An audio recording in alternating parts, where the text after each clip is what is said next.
Hello, everyone, and welcome to the P1 Broadcasting Network. It's Murph, it's LGN, it's Tuesday, and a very special Tuesday night at that. It's Championship Tuesday, LGN, and we are here at the biggest speed bowl of them all. It's the iRacing Superspeedway to decide the Season 4 2020-25 Indy Oval Series Championship. LGN, what are you looking for tonight, my friend? Well, good evening, everyone. Thanks so much for being around once again for the now Tuesday night. Yeah, I think it's kind of bizarre race for sure. I always said this kind of race is like just for fun, to leave the stress about all these 11 weeks. But you know what? This is special because normally the last race of the season is just for fun. It's just for doing nothing. But Seb Alexander and Clendy still battle for the championship. We don't know what is the drop week Seb Alexander and Clendy have, but with the race he didn't cancel last week, he was jumping from 19 points behind to 40 points ahead. So what if Seb Alexander winning today and Clendy have a back race today? Could be Seb Alexander stay ahead for the championship with 2 races today with double headers. So who knows? Today the split is 4.3K. So the points is gonna be really good today here in the iRacing Superspeedway. It is, and 40 points, as you see, is the margin between Alexander and second. Clendy is the points leader. It's only 49 back to Brian Campbell, who is third. And look, when you talk about points here, 40 points in a 4,700 SOF is not a lot of positions. You're talking about 4 or 5 spots, and we can see 4 or 5 spots here at the iRacing Superspeedway change hands in the blink of an eye. You see the speeds as they're going up, LGN, on the pylon, my man. 239.035 miles an hour is the time right now for the cheese man, Casey Povolonis. He is hot around this track. It is a quick one. This place is purpose-built. It is the only fantasy racetrack in iRacing. It was originally built, as many would recall, for NASCAR Racing 4, I believe. It's been around since 2002. Originally, it was called the Coca-Cola Superspeedway, and then when iRacing came around, they re-released it about 5 years ago into iRacing and called it the iRacing Superspeedway. It's 3 miles in length, ladies and gentlemen, so 3 miles. And we're just going to call the banking steep, 36 degrees. And that means that you're going to see speeds well in excess of 250 miles an hour here in the draft. And these cars will not be able to get away from one another either. And so that's what you're looking forward to tonight here at the iRacing Superspeedway as we get ready to line them up.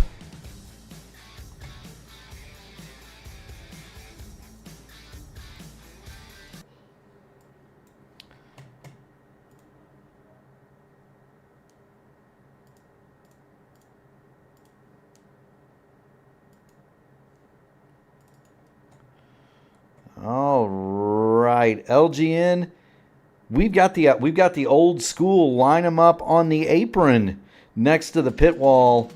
On the pole, it's going to be Mason Mitchum, the aforementioned 239.281 miles an hour. The cheese man, Casey Povolonis, he's going to be alongside 239.035. Stephen Lee, Aaron McQuarrie will make up row 2, alongside Adriano Fraporti, and then behind them, Adriano Fraporti, Anna the Deer. They're going to start 5th and 6th. Anna Klimek will roll 6th. Indy Kirchenbauer, Kyle Clinworth, a pair of K's on row number 4, 7th and 8th. Chris Albrecht, Crash Neon are going to round out your top 10. In 11th, it's going to be Elijah Gilson. And then on back, LGN, we got a whole bunch of cars that did not qualify. Those are those are Ty Keela, Matt Taylor, Seb Alexander, Brian Campbell, the Boss Man, Antonio Estrada, Daniel Reschi, Art Reimer, Bruno Miranda, Bill Daniels, Ellis Spice, Alan Marrera, and Cody Grommel. None of those cars, Luis, took time none of those cars took time here. And that's an interesting choice. Although it is not unsurprising that those cars would not take time, is it? For sure. When you come in for Daytona, Talladega, and all this fantasy stuff, it's never gonna happen. Actually, try to happen. For sure, it's not Gary over here, but it could be Gary. Gary mentioned that later.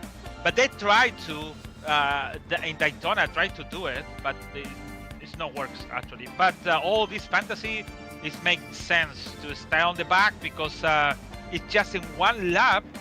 You can start from the back and going on the front in just maybe in one main straight or back straight. So for sure, if you want to like Seb Alexander or even Tony Estrada, he won yesterday the first race of the week. It's better to start on the back because it's better chance to at least survive for the last lap. Yeah, and that's the name of the game here. You're looking down on Matt Taylor in his car. We'll get in the blimp and kind of give you an idea. We were riding along on the back of the pace car. This place is very much a fishbowl of a racetrack. Very steep. The drivers here in these Indy cars do not need to lift. Caleb Brashear says centripetal circuit. That's a Gran Turismo reference. Same kind of thing, right, LGN? Just a very steeply banked bowl. Even the straightaways here have an absolute ton of banking to them. And when you get down to it, all that means is you're going to see a drafting contest, and you're going to see some big time speeds in that pack. You know what the other thing that you see here, LGN, a ton of, and drivers are going to have to be mindful? Which one? Netcode, baby. Netcode is huge here at iRacing Superspeedway, especially in these cars and at these speeds. It is going to get really, really interesting to see. Netcode giveth. Netcode can definitely taketh away. We're coming through turns numbers 3 and 4. Pace car is going to get out of the way. We're going to jump up with Barney in the flag stand. He's got the green flag in the air. Green, green, green. And away we go.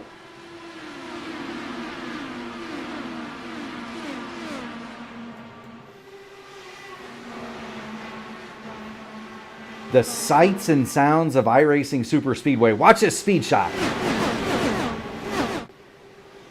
You know what? I saw the board of the Mason Mission in the last qualifying he did.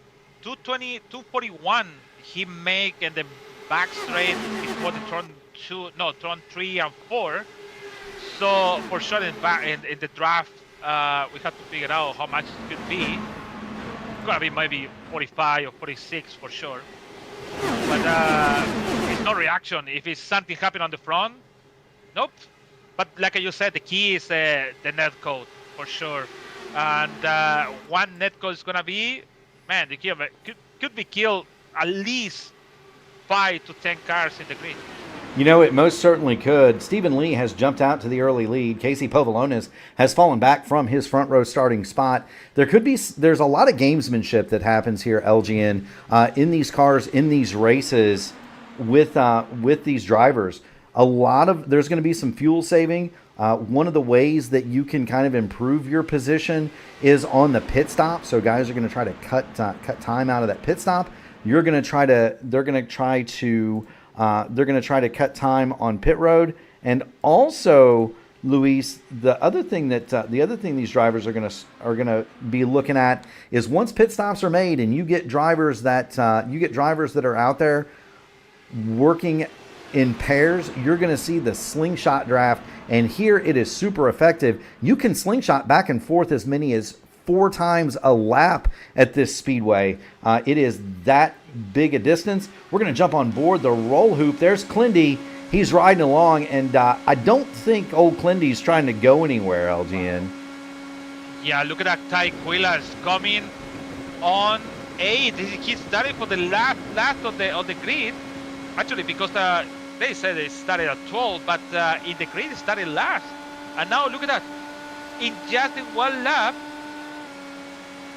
isn't there? Yeah, Let me tell you, I already saw it last time in Daytona, I think it was a Daytona, I think, he just came out the front and then he pulled back again. Yeah, And they come on the front and pull back. Yeah, and you can do that here just because of the difference in speed in the draft. Ty made it to second, and just like that, he pulls out of the draft, pulls off the throttle. He is not on the gas. Ty Keela is going to go all the way back to the back and have himself some more fun coming up to the front. But that's kind of what you're doing here early is you're learning LGN, you're learning the draft, you're learning the cars, you're learning what moves you can make for later. But for right now, you got to think that this is mostly just drivers kind of trying to hang out and make it. This is a pretty smart group, Luis. They're going to want to make it to the end of this race. That's where it pays the money. Caleb Brashear very strongly points out that you also are going to have lap record attempts. And so that's going to be Ty Keela, for example, falling to the back and then running all the way up to the front. He's going to be trying to establish a speed record as well. Yeah, actually, the fastest lap now is 43.413. I don't know what is the miles per hour, but that's the huge because normally all of these guys, for example, let's see.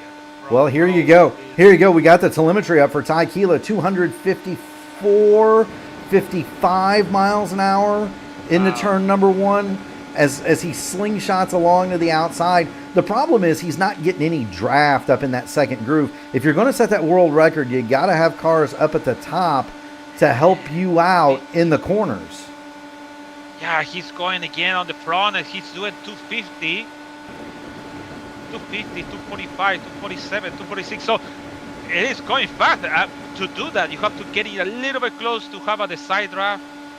And maybe he want to go for another record for Ty Keela.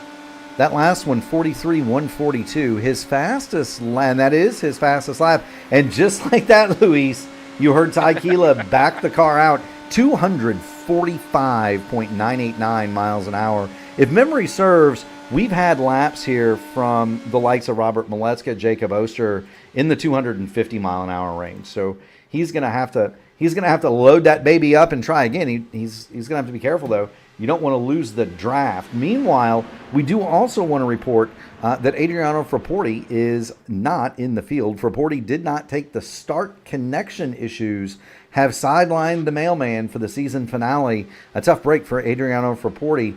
He was the number 22 car, so one of the last cars in, and he's going to be the first car out here at the iRacing Superspeedway. Do want to thank everybody for tuning it in. If you haven't already done it, make sure you smash the like button on the video, ring the bell, subscribe to P1, be notified of all future iRacing action just like this. And Luis, it's not just one race tonight. We're going to do two. Oh yeah, see, after this we're gonna go the second race. I don't know how the start is gonna be the first one, but the second is gonna be more.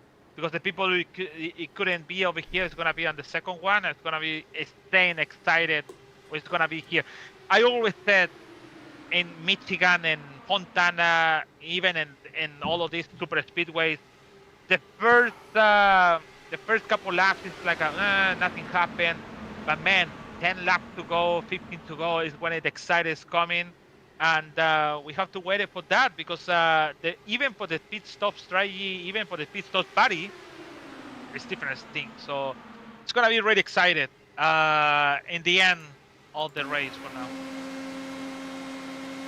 Yeah, it most certainly is. We're gonna hop on board Christopher Albrecht. He is 12th, riding along behind Seb Alexander in 11th. Of course, Seb is one of those drivers that's looking to claim a championship tonight. Of the three protagonists in that fight, Clindy is 7th, Brian Campbell is 6th, Seb Alexander is in 12th, and they're all just kind of riding and biding time here, LGN. Ty Keela put up another fast one, 42.538, 249 miles an hour average. You don't think that's fast, boys and girls? That's moving along. That's a lot timing. So I don't know. It's really fast, to be honest, to be over here. It is, and something interesting that you might be able to pick up as we ride along with Christopher Albrecht in the 13th spot. LGN, you can hear the car hitting the floor, hitting the ground as it goes into the corners. Now I know that's not a big deal right now when everybody's single file, but kind of talk about what that does as you go off into the corners and the floor slams the pavement. What does that do to the handling of these cars as they go around this massive 3-mile track? Oh, I remember racing, talking about that, I remember racing in Daytona, the old Daytona, the 2007 or 5 or something like that. They still have a racing, and the car is bouncing, jumping. You can lose the control.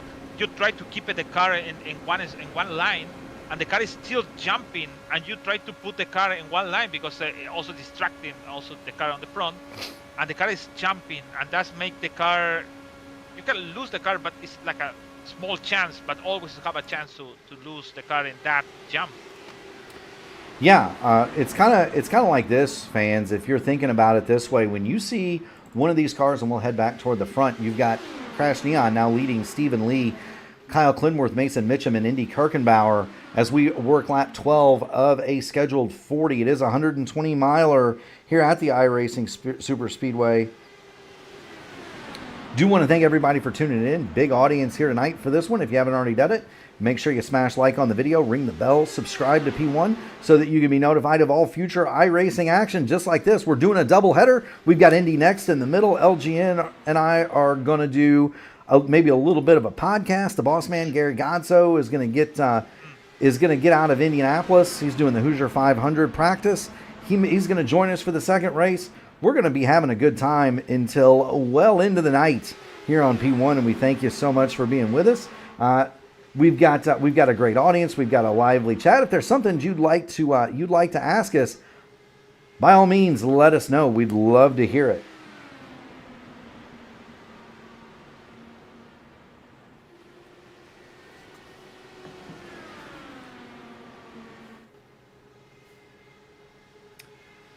Man, now, everyone is just in one line. Yeah, and so at some point we're gonna see a 3Y, 4Y. It's gonna be really fun. That. Yeah, it's not right now. You know, I think you've got Ty back there, 249, 782, 42, 487 is the time and speed for Ty Keela as he edges closer to that world record. I think you're going to see everybody more or less ride around, not single file, more or less single file. I think they're saving fuel, looking at on Matt Taylor here in the MadWorks entry. He's third, but you've got guys saving fuel. You're going to see that pit stop. The window opens anywhere around about lap 20 or so, if memory serves. And you're going to see guys pair off.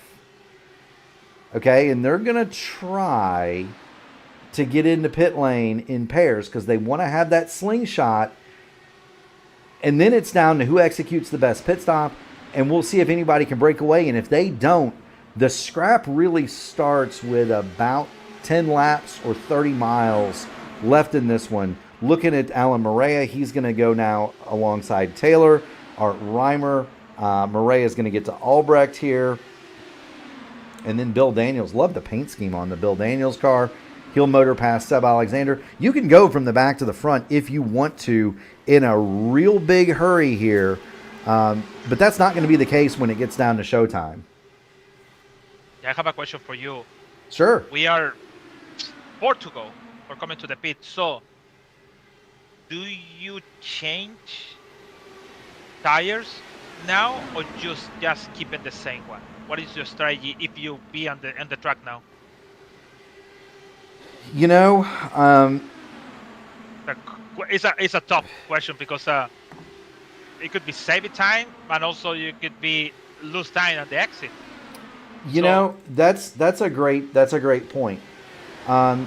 New tires have a purpose. There's no tire wear here. Let's be fair. You could run the whole 40 laps, and your tires would come in at 100% tread depth a corner, right? So there's no tire wear. Two schools of thought. It is more difficult to get off a pit lane with hot tires. You run the risk of spinning out on that access road. The flip side is if you can navigate yourself off a pit road, you don't want tires because the pressures are already built up, and the higher the tire pressure, the less contact patch. LGN, well, that's less rolling resistance. That's more speed. Alan Moreira has gone to the lead over Stephen Lee. That demotes Crash Neon to third, and Kyle Clinworth, the Clindy, is fourth here as we near halfway. And it's going to be a situation, LGN, where these drivers are going to have to start thinking about, who do I want to pair off with to come to pit road? And when do I want to make that stop? Do I want to come early and get it done and dusted? You don't lose a lap here. Do you want to come in early and get it done? Or do you want to leave it till late, take the chance, and just take a minimum of fuel and tires to get this thing going, to get yourself off a pit lane as quickly as possible? That's the choice. So for example, I prefer to come in by stealth because I don't want to somebody mess with my pit stop like Elias Spice did now. He just came to the pit. His exit to the pit good to go to the end. The only problem is how much fuel is gonna lose in doing all this stuff. For example, I've seen Stephen Lee coming to the pit now. Yeah, Stephen Lee is coming to the pit lane, and that's a problem for Stephen Lee, not because he made a bad entry into the pit lane. It's because Stephen Lee is all by his lonesome. Do want to point out Adriano Fraporti has made it onto the track. The connection issue resolved, but he is 6 laps in arrears. And Stephen Lee gets onto the pit lane, but man, that's going to hurt. He is all by himself. Meanwhile, they've started to fight up at the front. Clindy has assumed the lead, as you see from the blimp. And watch the run Crash Neon gets coming off a turn number 4 down the main straight. They started for now. I think I don't want to say the best position to always say it's better to have the best position on the front to come into the pit. Taikila 249.990 miles an hour, Luis. Man, that's a lot of, man. That's too much. That's getting fast. But these drivers are starting that slingshot. Now that pit stops have started, Ellis Spice has also come onto the pit lane. Now that pit stops have started, Luis, these drivers are going to want to start that slingshot, try to see if they can't drop some cars from this pack. I've seen people, the same team, coming to the pit at the same time, and they mess. So I don't want to figure out, I don't want to imagine if it's coming Huila, Campbell, Glendy, Estrada, and some others, almost the same team, and just one person mess, it could be all of them down. So be careful of that. That's why I prefer to come in by myself or come in with another guy to be in side by side to come into the pit. Yeah, I mean, even as a member, even as a member of one of the big teams, I always preferred to come in with one person, and that one person that you prefer. A la Morera. Yeah, here comes Morera. Contact with Crash Neon coming to the pit lane. Broken nose cone, Crash Neon. Oh. Crash Neon breaks the nose on his machine coming to the pit lane. And that may be, if not night done, that's going to hurt him severely. And it's also going to hurt Alan Moreira. He hit the back of that Moreira car hard. Watch Neon. I don't know if that was Neon locking him up or if it was Moreira. Or if it was Moreira coming too slow. But Neon clouts them both, and both of those cars are on the pit lane. Extended repair for both. Crash Neon down and away. Alan Moreira remains in his box. 24 was in his box 24 seconds. Go ahead. So this is the confusion about the pits. They come into the pit. They have two yellow lines. One is close to when you enter it, and the second one far to when you come into the pit. So when you see the first line, you think that line is the pit's limit. That's why Alan Moreira stopped too early, because I think he's thinking about that the cone is there. But the cone is at the second line far away. So that's why maybe Alan Moreira mess with the entry. So that's the problem with just you coming make a lapse, and that's easy for you. You have to figure out what is the coming in, and that's why I always said it doesn't matter if it's super speedway or not. You at least you have to practice your pit stop, because at least you can gain a second, or you can lose 2 seconds like now. There's Crash Neon and Moreira, basically no out, but they really back of the back. Well, they're a lap lap down. Yeah, they've lost a lap. Now, they'll get that back once the pit stop cycles through. Issue with that is that they're going to need a yellow to catch up with the back of the field. Other issues that are working their way through the field, Bruno Miranda is back with... back with Crash Neon, and that Crash Neon car is a lifesaver. Tykeela, Brian Campbell on the pit lane. That's a lifesaver for Bruno because Bruno Miranda has lost the draft. So it's a lifesaver for him that Crash Neon is out there to help him draft along. But those two cars are a full second slower than the last lap for Anna Klimek, who is leading. Also, it's worth noting Stephen Lee is out by himself. He is not a lap down, but that car is also a second off the pace without the draft. Ellis Spice, there's Ellis. You've got Crash Neon. We talked about him. Those cars are a lap down. Alan Marea is also by himself. Yeah, Campbell, Quilla, and Daniels coming out to the pit now. I said Clendy, Elijah Gibson coming to the pit now. So it's a big party in the race. It is indeed. We now see a little bit of shuffling up at the front. Seb Alexander, who'd been riding around in that... Seb Alexander had been riding around anywhere between 10th to 15th. He's made his presence felt at the front, as now has Anna Klimek. Aaron McQuarrie, the Irishman. Now, there's a name we haven't seen in a good long while. Aaron McQuarrie has found his way to the front. And I love seeing Aaron here. I don't get a chance to race with him very much, but he is one of my favorite guys to run with. As you see the boss, Antonio Estrada, make his way into the pit lane. Anna Klimek, Casey Povolones, and Seb Alexander now fighting for the lead. And this is important. They're all playing nice, LGN. They're all kind of swapping. They want to see if they can't drop some of these other cars. Elijah Gilson. We've got an Elijah Gilson fan in there. We need the interview, but he's got the black flag. Too fast on exit for Elijah Gilson. Oh my God, Elijah Gibson just exit, and he overdriving, and he came he crossed the yellow line actually to the track. Indeed. So a black exit. So unsafe exit. It showed up for me as too fast on exit, but unsafe exit happens as well. Same penalty. It's a drive-through, and that will put paid to Elijah Gilson's chances to be on the podium. It's worth mentioning Clendy and Brian Campbell both have stopped, as has Tykeela. So those cars are good to go to the finish. Meanwhile, Povolones, McQuarrie, and Alexander, those cars are staying out. Now, if you're staying out here,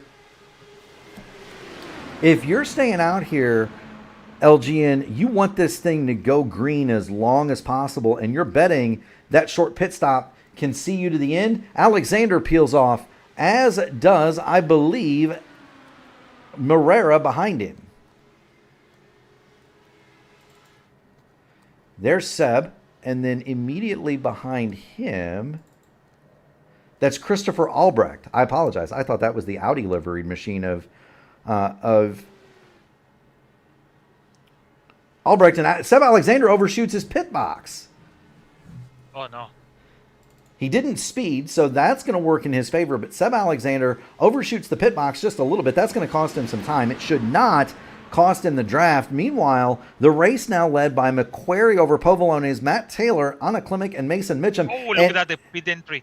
Yeah, here they all come. Matt Taylor is going to stay out one more time along with Aaron McQuarrie.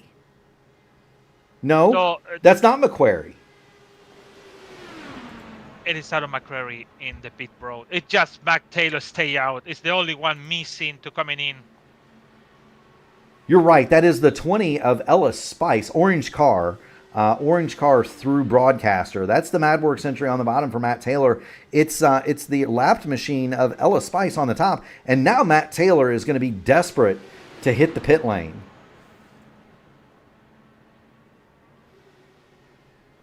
I see Al Reimer. Wow, that lucky Al Reimer, because he came so slow to come into the pits.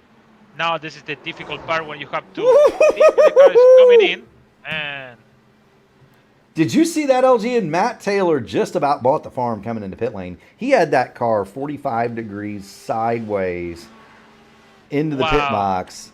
He's going to get it. He got it. He got the ship righted, but that's going to hand the lead when everything cycles back around and through to Campbell, Clindy, and Ty Keeler, the Rogue Racing entries. They've got Bill Daniels, Stephen Lee, and the rest of the pack all with them. You see Seb Alexander mixed in there.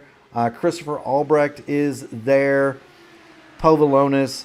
Really, the top 15 are all in this fight.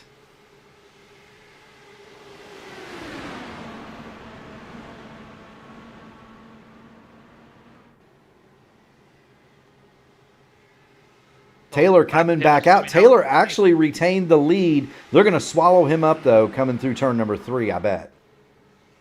At least he's going to stay in the group if it's no mess. Oh, I don't know. Oh, I don't know. And that's such a huge speed differential. Safe. Oh. Yeah, that's such a huge speed differential, LG. And I was looking at the telemetry as Brian Campbell pulled up on Matt Taylor. Campbell was doing a hot 15 miles an hour more than Matt Taylor there.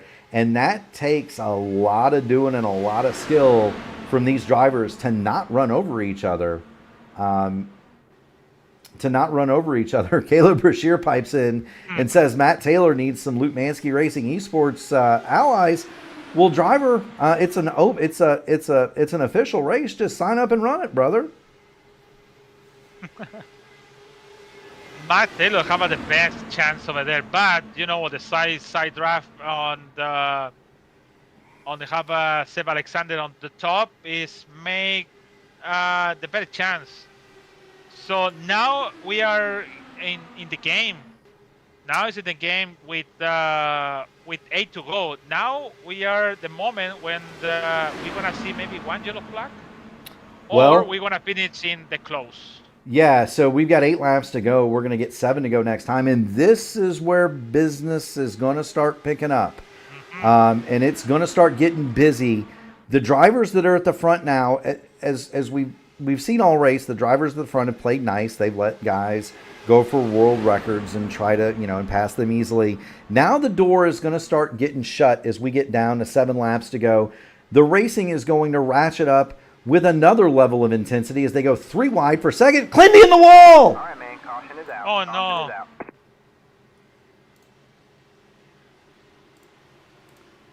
Kyle Clinworth bouncing down the pit lane. Heartbreak for the number 1 Rogue Racing entry, and that car is toast. Oh. Kyle Clinworth. Go with the Stephen Lee. Yeah, here it is. There's Clindy. They had started to go 3 wide. Wow. They had started to go 3 wide. Clindy thought about making it 4 wide, and they all start to kind of go together. Clindy has to check up for Indy Kirkenbauer. Stephen Lee misjudges the closing rate, clouds him in the back, and Clindy, I hope he's not in VR. Because that car takes a tumble. He gets it's a 6.9 from me, 6.7 from the East German judge as he flips down the pit lane. And that is race over for Kyle Clinworth. He is already punched out of the session. He's already punched out of the session. And Stephen Lee has damage. You see the marks on the left front of that Ed Carpenter Racing liveried machine, and it's coming to pit road. A tough break for Stephen Lee, and that's nobody's fault, really, LGN. That's just the nature of this beast. A guy in the draft checks up, and you can't slow down quick enough. Yeah, he tried to take as much as he can for the draft to make the pass. It was really, I don't want to say necessary, but in the same time, it's like you can make the pass before, but we still have a lot of time to do the pass. Thinking about it, 1 lap is basically 2 laps around Kansas, or maybe kind of like that. So it's a ton of time to make the lap. Anyways, that's unfortunately because I already clinched that to say, oh, could be one yellow coming soon. And what if it's Glendy have a bad race? And that's the bad thing for Glendy now, because could be Seb Alexander have a big chance, yes, maybe to gain the championship, or maybe getting close and just finish like that the championship. But Well, first of all, Seb Alexander have to finish the race in first. yeah, so championship implications right now, Kyle Clinworth is going to be scored, assuming Adriano Fraporti makes the distance. Kyle Clinworth is going to be scored 23rd and last. Seb Alexander with the big SOF 4,700, he's going to have a chance to score some big time points here. And that could be enough to close the gap. We don't know what the drops are. It is a 40-point gap, but this could be a big time boon in the points for Seb Alexander. It could be a big time boon for Brian Campbell. Remember, he's only 9 points back of Seb, and Brian Campbell has led for quite a bit of this race.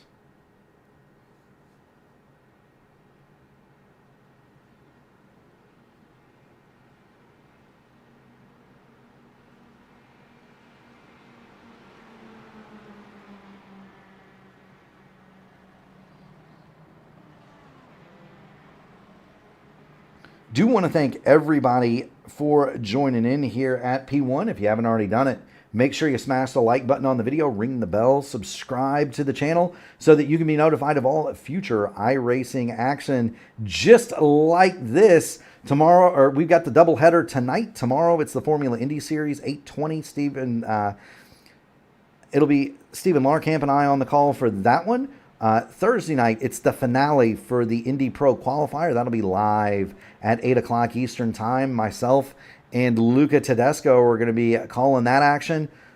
We don't have any races Friday, LGN. Well, no, we do. We've got a charity race happening Friday here on P1, and then it's time for the fun. Hoosier 500 Pole Day and Bump Day are this weekend. Those guys have been practicing for that. If you want to catch some of that action, you can look in live over on the Hoosier 500 YouTube channel. They've got practice live all week going on over there. And then we're off. Luis, how about that? We get a break next week for week 13 before we come back and get loaded up for 2020. Is it already 2026? Almost there. Almost. Basically, yeah. For iRacing is 2026. In 1 week more, or 2 weeks actually, but there. It surely doesn't feel like it, brother, and it feels like I ought not be saying it, but 2026 Season 1, 2 weeks' time, and we'll have a bevy of iRacing action for everybody here on the P1 Broadcasting Channel. It's Murph, it's LGN. We're going to get a restart here with 4 laps to go from iRacing Superspeedway. Matt Taylor leads Indy Kirkenbauer, Aaron McQuarrie, Seb Alexander, Casey Povolones, Kyle Clinworth, the championship leader. As our good friend would say, championship implications. LGN out of the race will be credited with a last place finish here at iRacing Superspeedway. Barney has got the green flag in the air, and we are getting ready for 12 miles of fun. Don't go anywhere. Keep the sock tethers in place. You're about to see something really cool here on the P1 Broadcasting Channel as we get live and we get green. 12 miles to decide it. Oh, by the way, this Thursday, I forgot to mention that to you. Actually, maybe you don't know yet. But this Thursday is the new. I'm gonna be broadcasting the new league in the URL. The Indy Live Series is not NXT. We mentioned that many times. We going for the old stuff with the Indy Live Series. It's gonna be double race. It's gonna be the first race Mid Ohio and 7:45 in P1. And the next race the same day in Road America. So both race, it's going to be just half hour live for P1 broadcasting. The top 9 have broken away. They're about a second ahead of Art Daniels or Anna Klimek in 10th. And they are on top of each other as they slam into the 36-degree banking. 4 wide for the lead. Seb Alexander on the bottom. This is what I was telling you. Oof. This is what I was telling you, Paula. Don't you go nowhere and keep those sock tethers affixed. This is going to try to knock those babies off. 4 wide, one more time at 240 miles an hour. That's the race we start with the it over here, but you know what? It's really excited with the out and outside, but you know, inside it's really stressful to racing over here. We have a 2 lines 4 wide. This is really crazy. You do. Now, Seb Alexander, if there is a place to be, and I'm going to knock on wood, but if there is a place to be that is the safest, and there's not really any place that is safe, but if there is a place that's safest, it is crash on the back. All right, man. Caution is out. Caution is out. Car end over end. Tyquila is involved. That is going to hand the win to Seb Alexander. My God. What a change everything. Casey Povolones, I think he tried to make the 4 wide and make the pass with Andy Kuchenbauer. It was very close to finish on front. Yeah, here we go. We're coming down the back. They're getting 4 wide. That's Tyquila on the top, and you see it. Indy Kuchenbauer, the prodigy, he gets up into I believe Aaron McQuarrie. McQuarrie takes the tumble down the back. That is the race. Tyquila broken front suspension. Anna Klimek also involved. Here's Anna the Deer, and let's get a view. And mind you, I want to remind everybody, this is half speed from Anna Klimek right here. That's half speed. That's half speed, ladies and gentlemen. Let's look at that again. That's how fast this happens for Anna Klimek. Oh my God! I have to tell you this: the moment the yellow flag is out, I know iRacing count when you pass by. I don't know if iRacing count like that, but Seb Alexander is the leader for an inch and nose. It's really, really close. Andy was close to get the first place. And in the middle, it was Matt Taylor make the 3 wide. It was close. Just maybe 2 inches more to get the first place in the race. It was close, but the man in the black and bronze, Seb Alexander, not where he probably thought he would break through. But Jacob Collins is right. It's not what he thought where he thought he'd win his first race on the broadcast. But Seb Alexander is going to come home. He's going to get the win. Indy Kuchenbauer second. Matt Taylor comes home third, followed by Chris Albrecht and Brian Campbell. And I bet we're going to hear from one happy Swede when we get into the interview room. LGN. Yeah, for sure. It's a good victory. Seb Alexander finally get the victory. I think he won victory no, I don't think Seb Alexander winning yet the one top split. We have to ask him, but he was really close to losing by an inch. I remember me what is happened with Paul Tracy and Castroneves in 2003 or something like that. Yeah, I don't think that Seb has won a top split broadcasted race. We'll be certain to ask the Rapid Man from Stockholm, and I bet he's going to be a happy one. Seb Alexander is your winner. Indy Kuchenbauer brings it home second. Matt Taylor rounds out your podium. Christopher Albrecht, Brian Campbell are going to be the top 5. Antonio Estrada, the boss. Casey Povolones, Alan Morer, Art Reimer, and Bill Daniels are going to come home 6th through 10. In 11th, it's Daniel Reschi. Stephen Lee is 12th after the broken front wing. Cody Grommel 13th. Crash Neon, Ellis Spice, Elijah Gilson, Bruno Miranda are the final finishers. Tyquila, Anna Klimek are credited with the final 2 spots on the lead lap. Mason Mitchum, after running up front for the entire race, that's kind of the way it works here sometimes. Mason Mitchum is going to be classified 20th a lap down.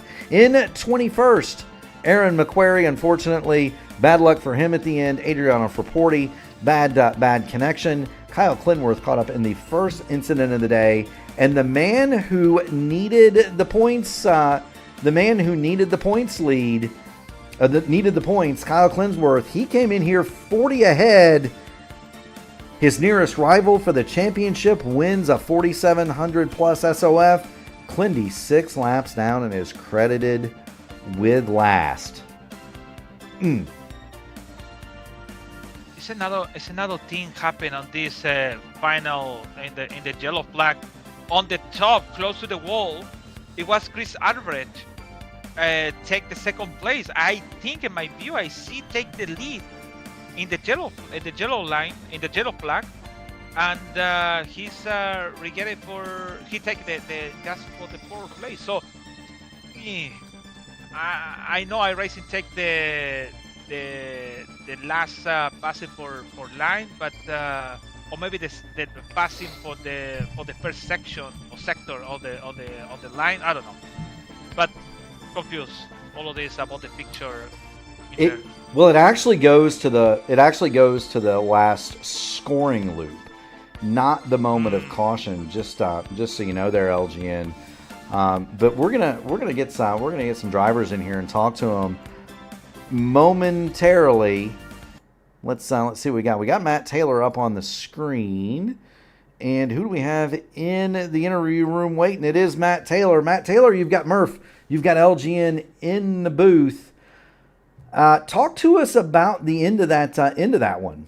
First of all, yeah, you know, you're kind of just watching runs and trying to find the right spot, and thought I finally found a hole in the caution.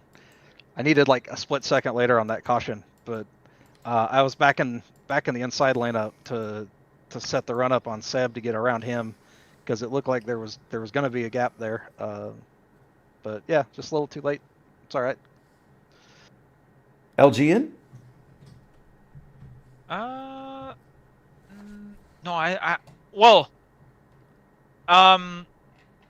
so I know you make the pass. So I know you make almost the pass before the yellow flag. So what is your second move? You're thinking about it after you make this pass.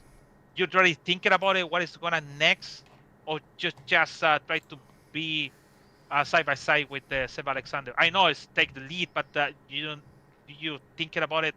How's gonna be the next move, or just waiting for Seb Alexander?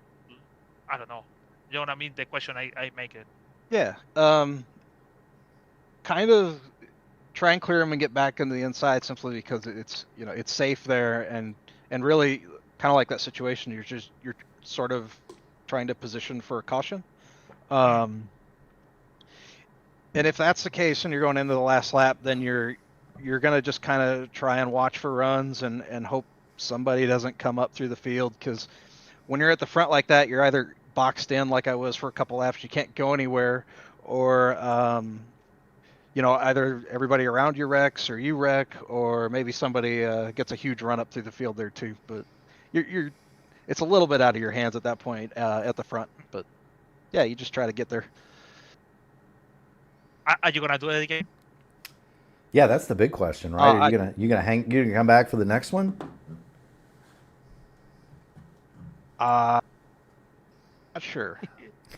Matt's like me, man. He does this once, and he's like, I don't know if I want to do that again, right? It's kind of like tempting. It's kind of like tempting fate. But we are going to be here on P1 live for the next one. So if you want to come back, try to make it a double podium, buddy, you're more than welcome to it. I got one more question for you.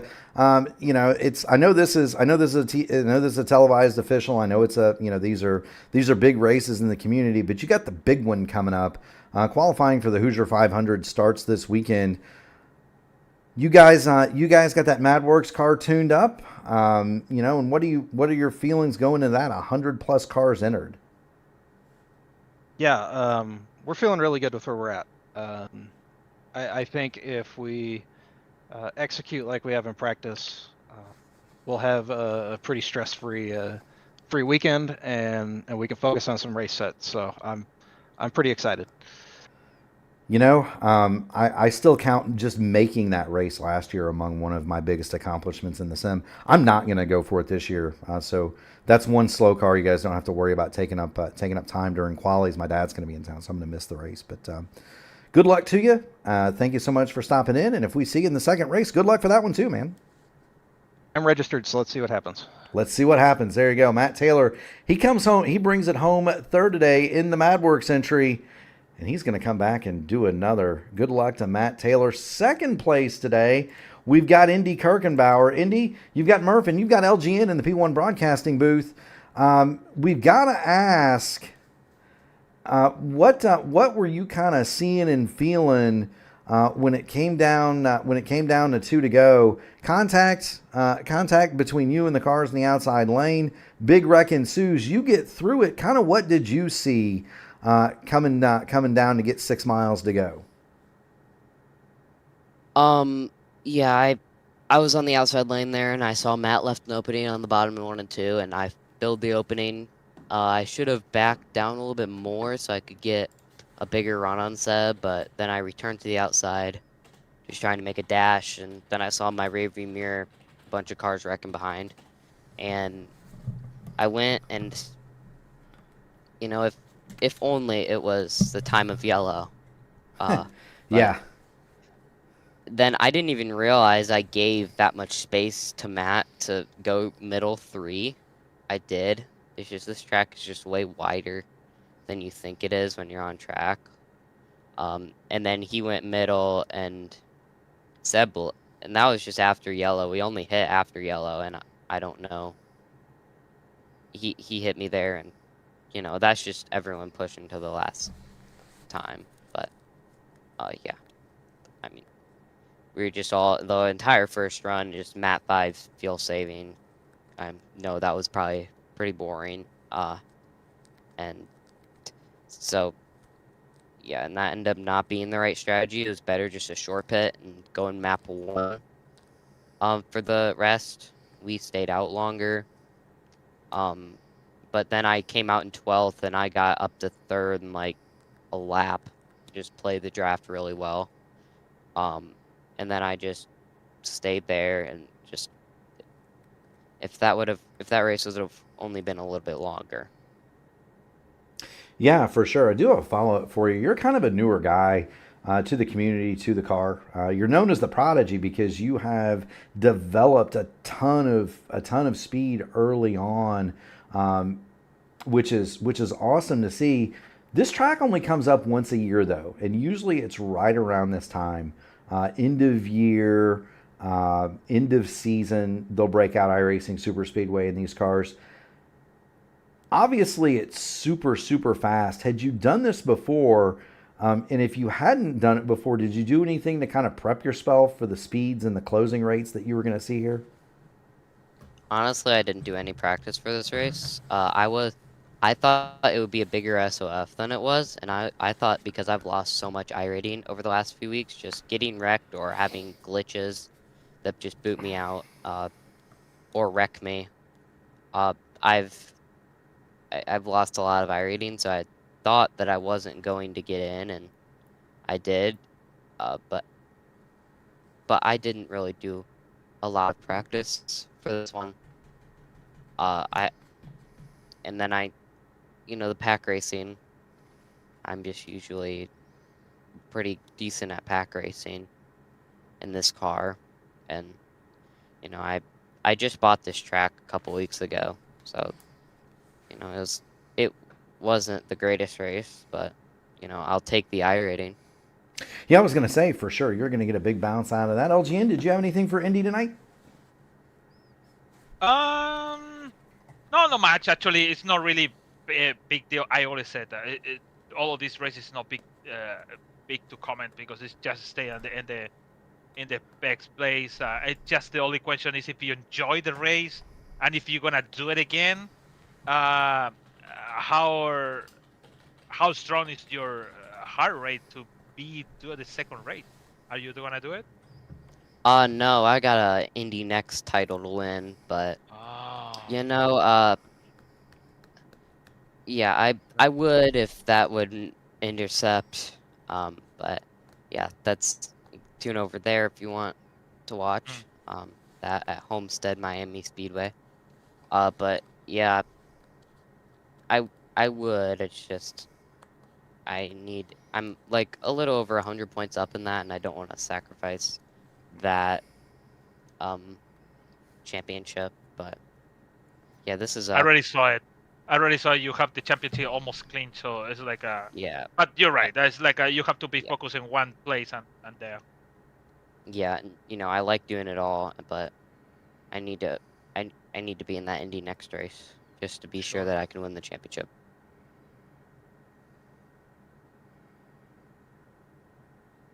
Yeah, no worries. Well, thank you so much for dropping in, Indy. Good luck in the next race. We're gonna kind of I think simulcast that a little bit over here too, so the fans will have a chance to watch you there as well.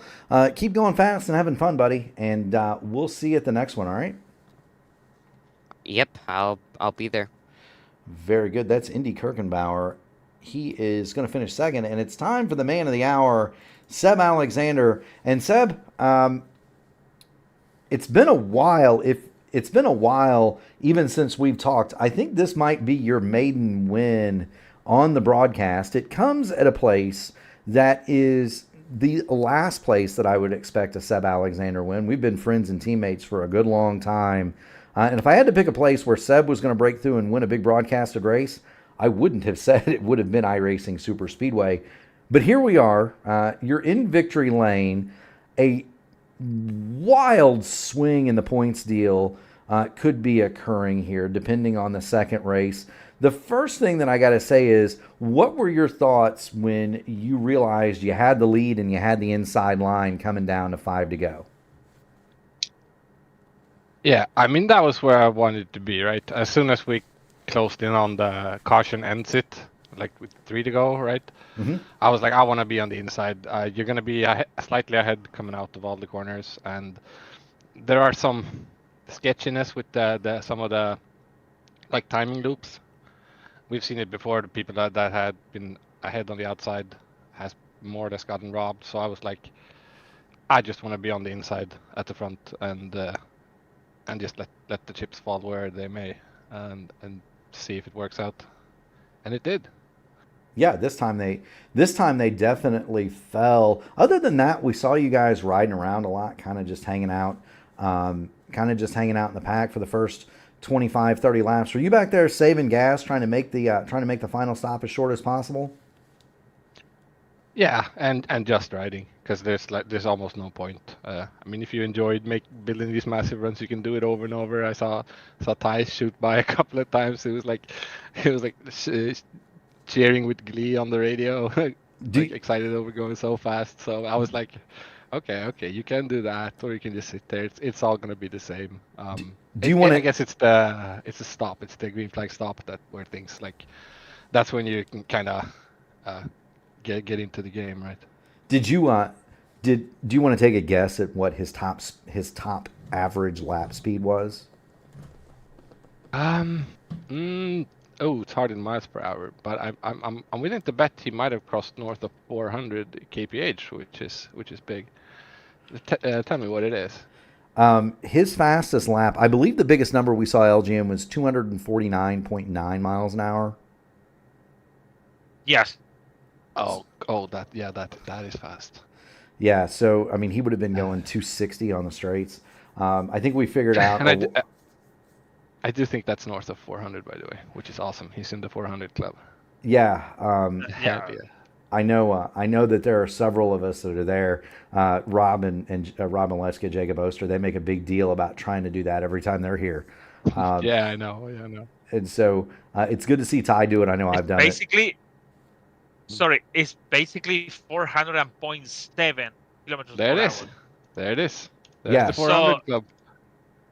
Yeah, it's basically that. Yeah, I have yet to join that one. And I do believe it's going to be another year before I have another chance, because I'm not setting foot here again. Oh no. Yeah, I was going to say that's kind of the next question. So you arrived here 40 points under Clindy for the championship. We don't know the drops, right? We don't know what those are. I kind of know the drops. I kind of know. Right, you kind of I know, believe but I needed a 240 to tie him, essentially. I think, unless he improved, but he got wrecked unfortunately. So You make 259, so you yeah, should be know all that stuff. yeah. But But you I mean, need to put in points. there's one race to go, right? It's it should be starting up soon. yeah. So we're gonna have another race here, and I guess that's kind of the point. You've got the flag. The second race is typically not as strong as the first, and so is it Seb Alexander sit on the bench, watch the crack open a cold one, and enjoy the show? We're not gonna. We're not going to see the black, bronze, and gold take to the iRacing Superspeedway again tonight. I wouldn't think so. Oh no! Oh no! Oh no! I lucked out here. I mean, after the Phoenix kerfuffle, I mean, I had that race locked down, but that was a 269, I think. Yeah. So after I lost that, I pretty much had very little hope for today. I pretty much needed the win or the P2 and Glendy to get got. So I just feel lucky. I just feel lucky. But yeah, I'm just gonna lean back, relax, and watch the other races going on. And I mean, Glendy only needs to improve by like 20. I think his 8th best currently is a 220 or somewhere around there. So he needs to bag a 240 to snag it right back. And I mean, I'll be happy either way, right? It's been a banger of a season between us, and it's been a lot of back and forth, and no matter who wins it, if he does, I'll be very happy for him. So now I just get to sit back and relax and watch the show. For certain, sure. I do have one more thing I wanted to ask. So you're a noted setup guy. We've got the Alliance headed toward the Hoosier 500. There are a bunch of fast bullets coming out of that Indy Alliance Racing, Rogue Racing, Satellite Racing garage. What are your feelings headed toward the Hoosier 500? And trying to just make that race, which is one of the most difficult things in all of iRacing to do, just make the show. What are your feelings going into that? Kind of nervous about the quali. I think the spread between the various cars in the various teams have shrunk recently, so I think it's going to be closer than ever. I haven't even built anything for quali. I don't understand qualifying setups. I don't like it. What I do know is that if we do make the show, I built one hell of a rocket ship that I would love to see in action. So hopefully at least a few of us can make the race. But yeah, it's going to be tough. Well, best of luck to you, Seb. And thank you so much for dropping in. I got to ask LGN, do you have anything for the race winner and presumptive championship leader headed for race 2? I think him just have to relax. You know what has happened one day to me when you're thinking you're gone and you see all of these big names coming to the server to just race the next one. The question is, what if we see more people you already know have a big iRating, enjoy to the practice, to the race? Are you gonna enjoy, or you gonna enjoy the race? Yes. Just in case. I'm not gonna race it. I mean, the registration has passed, right? But I wouldn't like that would only mean that Glendy has a fair shot, right, to win right back, and I wouldn't be against that. I wouldn't be opposed to that. So I guess we'll just have to wait and see, right? I've done my part now. Now just relax and see what happens. Absolutely. Well, thank you so much, Seb, for taking the time to join us. Thank you for being a loyal participant here in these races. Congratulations on a big win. Enjoy the refreshments. I don't get one of those for another couple hours, so enjoy the refreshment, and we will see you at the next one. Wait. Sorry. The standing update. You, for now, Seb Alexander, you are on front for 10 points. Only 10? I thought it would be 20, but yeah. So that's iRacing show up so far now. So you are the leader for 10 points. Yeah, that was what we expected. But so it's all gonna come down to this next slot, right? So Clendy is racing it for sure. So yeah, it's gonna be exciting. Either I'm gonna win or a really good friend of mine is gonna win. So I mean, yeah, we're all set. There you go, Seb. We're gonna let you get out of here and go enjoy it. And we will see you at the next one, and likely in 26. Good luck this weekend in qualifying. If I don't get a chance to talk to you. Thanks, buddy. Thank you guys for doing this week in, week out, and I'll see you around. Absolutely. That is Seb Alexander. He is your winner this evening. He's going to go take a well-deserved break, and that leaves us with kind of the intermission to the show. LGN. If you've got the points, go ahead and read those out. Now, I do want to caution everybody. That these are unofficial. That iRacing, sometimes the points are not accurate until 24 hours later. Sometimes they're not accurate until 24 hours later. They don't calculate the drops exactly right for a day. But provisionally, what do you got, LGN? So for now, like I just said, it's really true. We have to wait at least for at least 2 days to be 100% confirmed. But Seb Alexander is first with 1982. Second is Clendy with 1972. So it's the difference between 10 points. It is. And then Brian Campbell is 1923 with 49 behind on Clendy. So, and 59 of Seb Alexander. So whatever has happened at 9:15 p.m., if it's Clendy winning and the soft is super high, should be Clendy clinch the championship for sure, and be the champion on season 4 2025. But if it's, you know what, when you have back one, it could be twice. So who knows? It just was unlucky for Clendy. How about this incident with Stephen Lee? And just for make the pass and make the 4Y with 7 to go or 5 to go. So it was unfortunate. So I think also it's iRating too. So it's kind of like if I come in the next one and break it again, I could be lose 100 points more for iRating. So what if it's just a gamble, 50-50 for Clendy if it's coming to the next one? You know, it most certainly is, and that's the thing, right? Traditionally, the the 4 biggest races in order on the week are Monday at 7:15, Monday at 9, or in order are this one, Monday at 7:15, Monday at 9:15, and then the race that's upcoming. Now that's flipped around a little bit when you involve the broadcast. And so I do urge our viewers out there, stick around for this second race because it's liable to be just as entertaining as the first. Not only that, LGN, but you don't really know what you're going to get in that second race. Are we going to see Malechka, Oster, Blocker, Lichtenberg, those guys come out for that nightcap and raise the strength of field? Are you going to see, Matt Taylor? Matt Taylor says he's coming back. Is Brian Campbell going to come back? He's firmly ensconced in that third spot. He's got a good result here. Is he going to be back, or is he going to sit this one out? Traditionally, that second spot is a little bit weaker than the first, but you just don't know, given the nature, one, of the broadcast, and two, the nature of this track. Are we going to see some NASCAR guys show up and say, hey, I watched that deal on P1 earlier. That looks like I'd like a part of that. I'm going to, I've got an IR18. I'll show up and run it.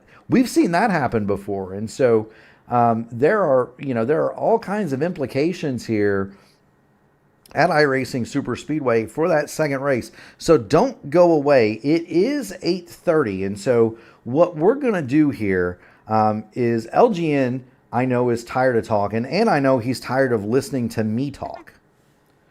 So what we're going to do is, as soon as it becomes available, and that's going to happen in about 5 minutes, we're just going to do a simulcast of Jacob Collins and the Indy Next Oval Tuesday night top split from Homestead. That is the championship finale over there. Those cars are insanely awesome. You're going to get to see Indy Kirkenbauer. You're going to get to see Indy Kirkenbauer. He is going to Indy Kirkenbauer is going to be there, and so it is going to be one of those situations where you're going to want to watch that. And then as soon as this race gets ready to go, we are going to come right on back. We are going to come right on back, and boy, we're going to have a ton of fun with the second. And so do want to thank everybody for your time, for your patience. We're still live right here on the P1 Broadcasting Network, and we're going to have the Indy Next Oval Series. We're going to simulcast that one, waiting on race number 2. Waiting on race number 2 for the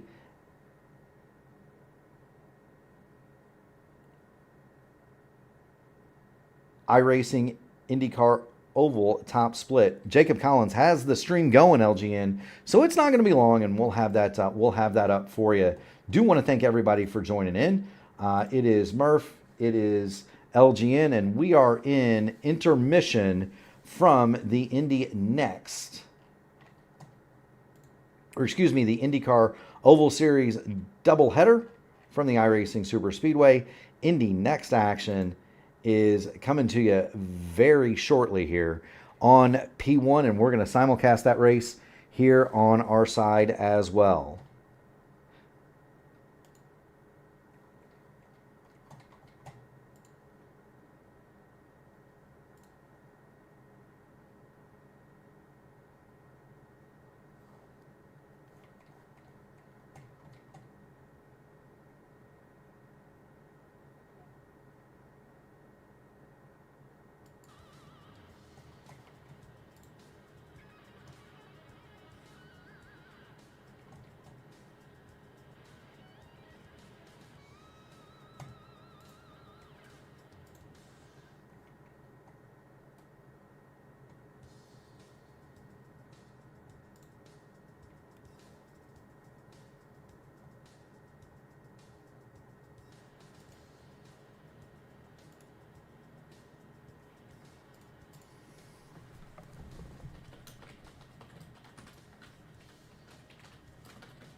The inaugural season.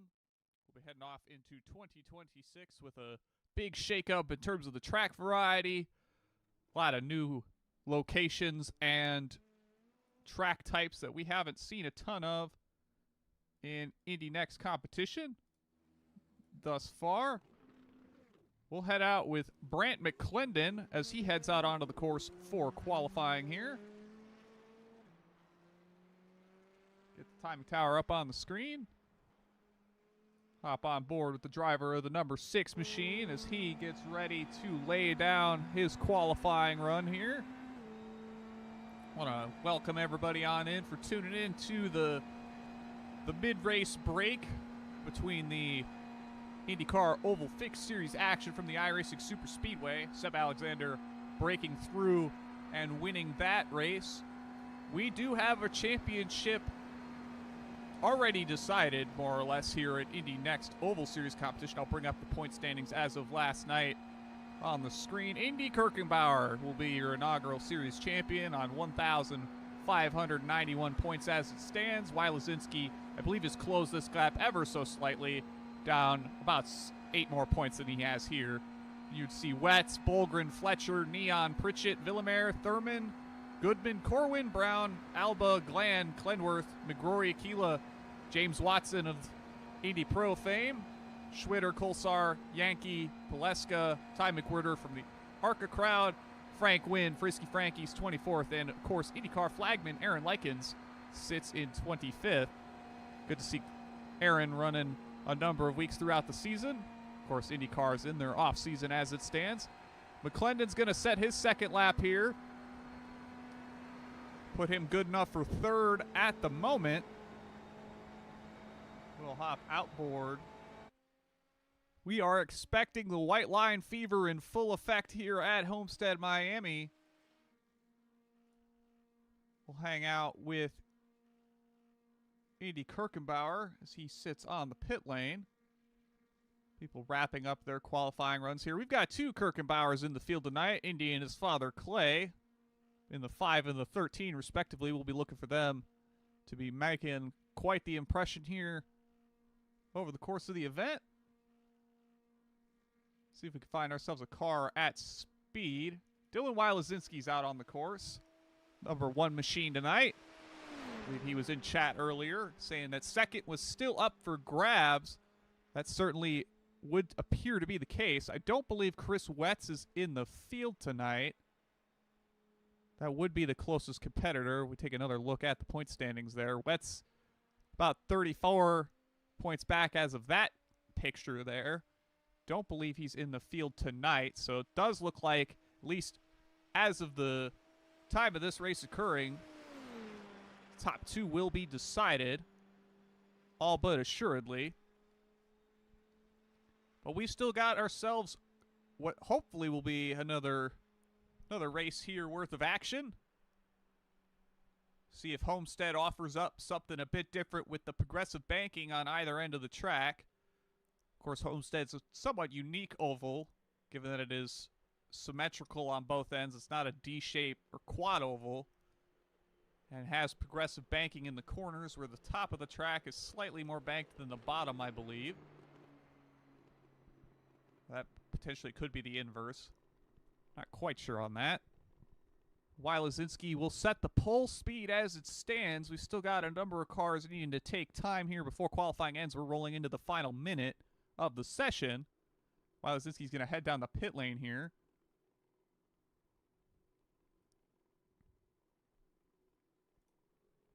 Get on to a camera where we can actually see Wylazinski roll down the pit lane here. He's provisionally on the pole. We're seeing Alex Krapser make another appearance in Indy Next competition in the number 2 machine. He has yet to take a time.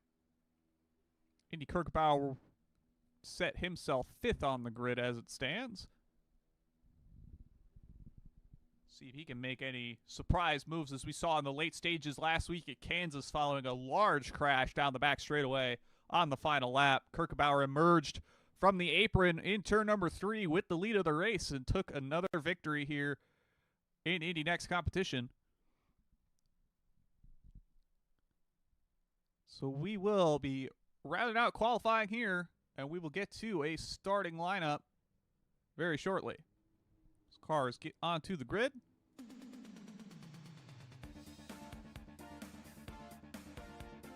So it will be Dylan Wylazinski from the pole once more. Pole sitter last week and many times throughout this season. He'll be on the front row with a 28.747. Alongside him will be Andrew K. Hamilton in the number 7.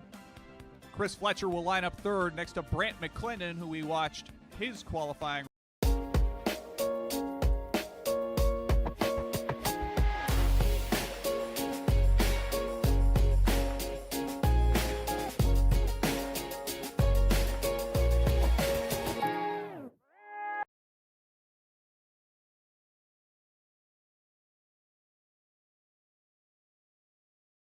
Your perfect wedding begins at Vistaprint, with gorgeous invites starting at under $1 in designs that match your theme, which we can also print on napkins, signs, and more for your big day. Take 50% off wedding stationery at Vistaprint.com with code WEDDING50.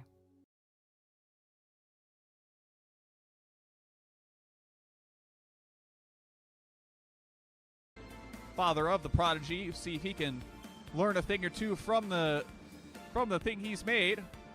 Ryan Brown will roll off 12th in the number 10. John Corwin will roll off 13th in the 12. Tyler DeVillamere back once again will roll off 14th. Matt Carey 15th. Connor Hawkins will roll off 16th. Matt Glenn back once more in his Ghost Energy machine. He'll roll off 17th. Shane Holstein will roll off 18th. Jeremy Cruz will be the last car taking time in row number 10 on the inside. Alex Krapser will round out the top 20. And then James Cree and Logan Smith are out on the course, ready to take on the field tonight. We will get the timing tower up on the screen. 45 laps of action from Homestead. We're ready to go. Pace car is down. Green, green, green.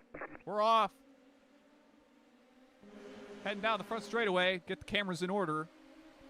Wylozinski will take the early lead. We'll see how long it takes for him to scramble down to that bottom lane we've seen play out time and time again here in the IndyCar Oval Series. Hamilton's going to look. Caution, Oh, yellow's out. We'll have to see where that started. Looks like Glenn makes it through. Krapser's involved. He's around, so we'll see what happened to him. He's missing a rear wing and likely has rear end damage. So we're coming off of turn number 2. Krapser's up high. There's going to be a checkup, likely smoke ahead. Gets run into the backup by the 21 machine of Holstein. There's the number 9 machine of Jason Goodman around. We'll have to see what happened to Goodman. So we'll run it back once more. Looks like Goodman got loose off of turn number 2 here. We'll check exactly what happened here, if any contact was made or if that's just loose race car striking once more. We haven't seen it in a couple weeks here in Indy Next competition, but these cars are very, very treacherous on the cold tires, and it does indeed look like we've hit ourselves the slide of doom. And he spins it right up into the outside wall. And then Alex Krapser is going to come into the picture backwards already due to contact that we just saw moments ago. Catch back up to the live feed. Back to Wylozinski at the front of the field.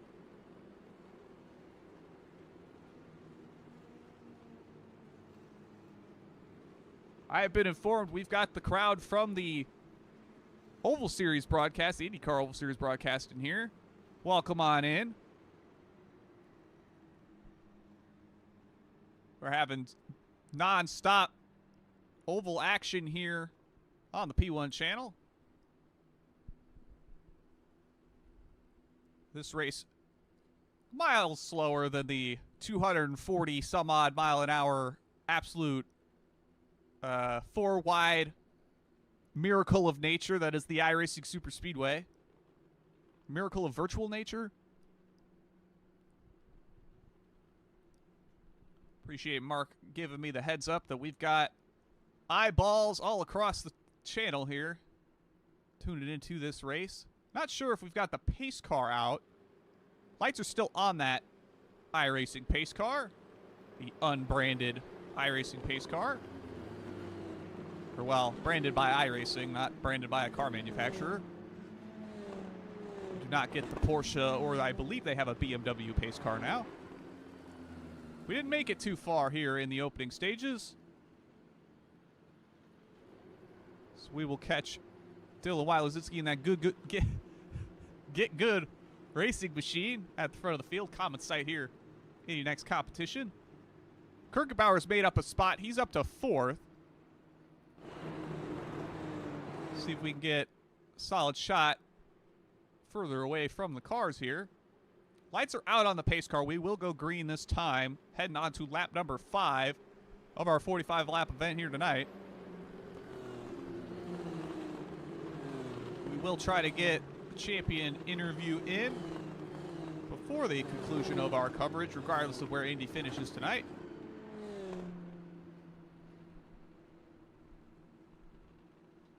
While Lazinski fans chiming in chat, good to see. We've got drivers from all over the sim congregating on Indy Next and have fan bases to back them up.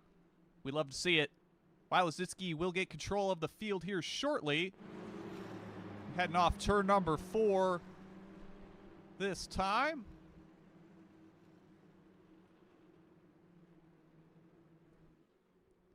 Get aimed down the front straightaway here. Lazinski's going to launch now. Green flag in the air. He's going to get a good launch this time. Single file restart.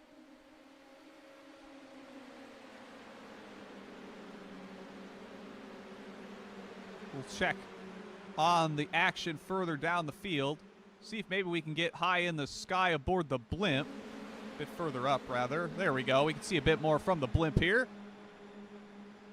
So Lazinski leads. Kirkenbauer's making a pass on Chris Fletcher for third. That'll put him on the podium.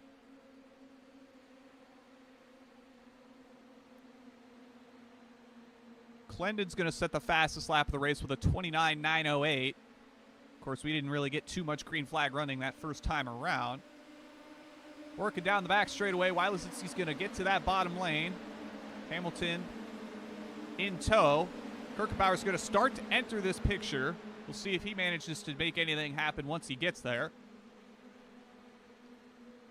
Seems to be the bulk of the movement so far until you get outside the top 10 where we're seeing a couple cars make some moves. McClendon, once again, fastest car on track. See what he can do. Might have gotten some big draft runs here. Kirkenbauer's going to tuck in right behind Lazinski and make the move on Hamilton. Of course, I believe we saw these cars duke it out last week at Kansas. We'll do battle once more here in Homestead, Miami. Both series for Indy Next in the state of Florida. Of course, we saw Jarrett Corey win another race at Sebring last night on his bid to what we believe will be the championship there. Hamilton to the outside of Kirkenbauer once more. Side draft in full effect. We're staying at the front of the field as it stands. We'll catch you up on the top 10 once we get to around lap 10 or 12. Field working their way right up against that white line all the way around this track. What I am liking and seeing is that everybody's staying above that white line. We've seen a number of instances where the fast lane or the lane everybody's taken is right below the apron, right up against the grass. No grass down the front of the backstretch here. It's all paved. Until you get to the corners there. As you see, there is some infield road courses here at Homestead. See some of the corners through the grass there. We've got ourselves the conga line in full effect. About 7 cars deep. Back to Taylor Thurman running in the 7th spot in the number 14. Mr. Corey chimed him in chat. Jarrett himself. That is true. We've got the Junior Open Wheel Oval Challenge in the Indy Pro and the USF 2000s taking on USA International. So we put the entire road to Indy in the state of Florida this week.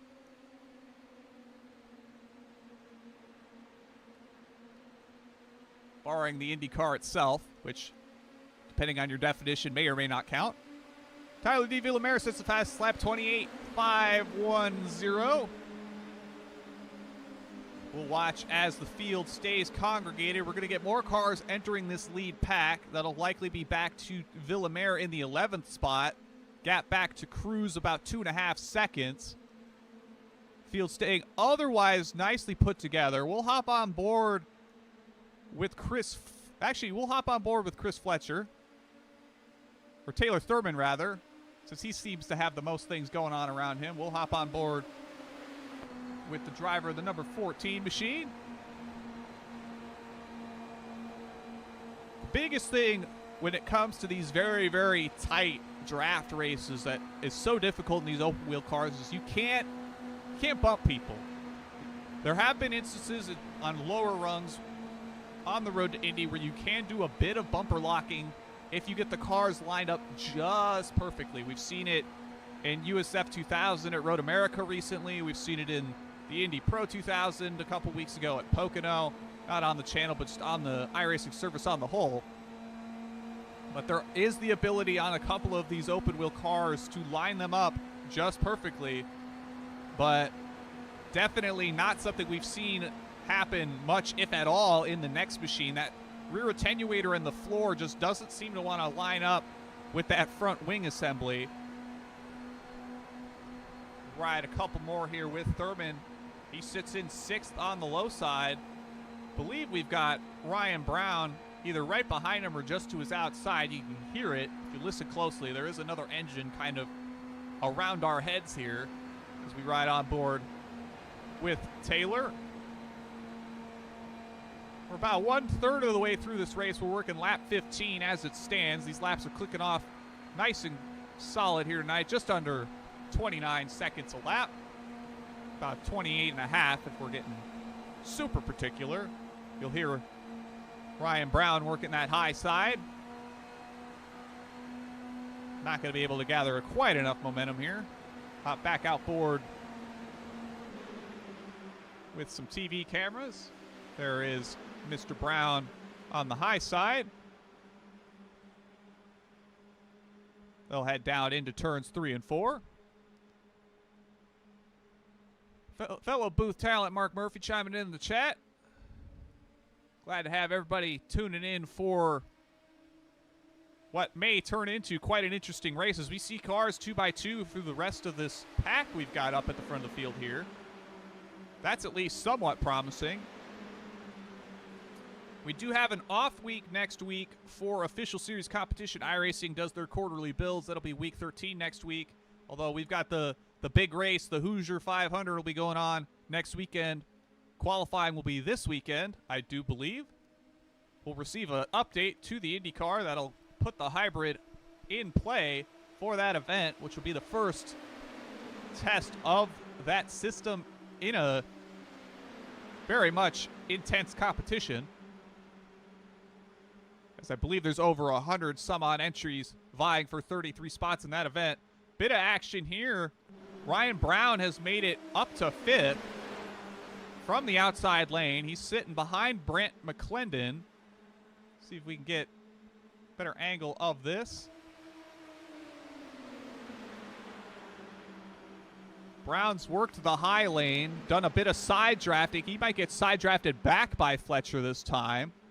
Kirkenbauer's worked his way up to... Actually, Kirkenbauer's been up to 2nd. What am I talking about? So we've got Mr. Brown working there. Get back up higher in the sky so we can see a bit more what's going on here. Very awkward angle of the track to get around here, just given the oblong shape of it. So we've got 11 cars in this lead pack. Back to Villemere in 11th. That's going to be that blue and white car at the right side of your screen. Drivers have stayed relatively calm. Almost a bit of contact there between Brown and Thurman.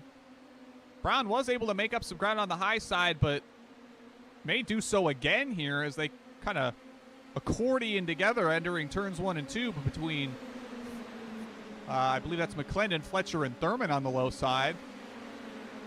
You can hear the second pack.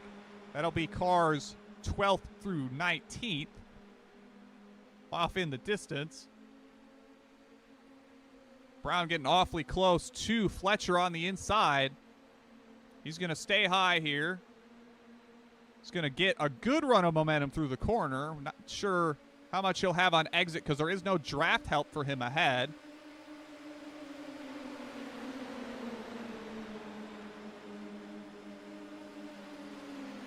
So not a ton of motion otherwise. Wylazinski still leads over Kirkenbauer. That gap's about a 10th. Hamilton runs in 3rd. McClendon's 4th. Fletcher in 5th. Brown runs 6th. Thurman 7th. Crash Neon's in 8th. Jeremy Siska runs 9th. Clay Kirkenbauer runs in 10th. And Tyler DeVillamera is in 11th. We roll back to the second pack, which we'll do so just to give everybody a bit of screen time here. Matt Glann leads the second train here ahead of Jeremy Cruz. That yellow. Oh, yellow's out. Just as we move, there's cars in the wall. It's going to be Brent McClendon. Oh, big crash. That second train was not ready when they got here.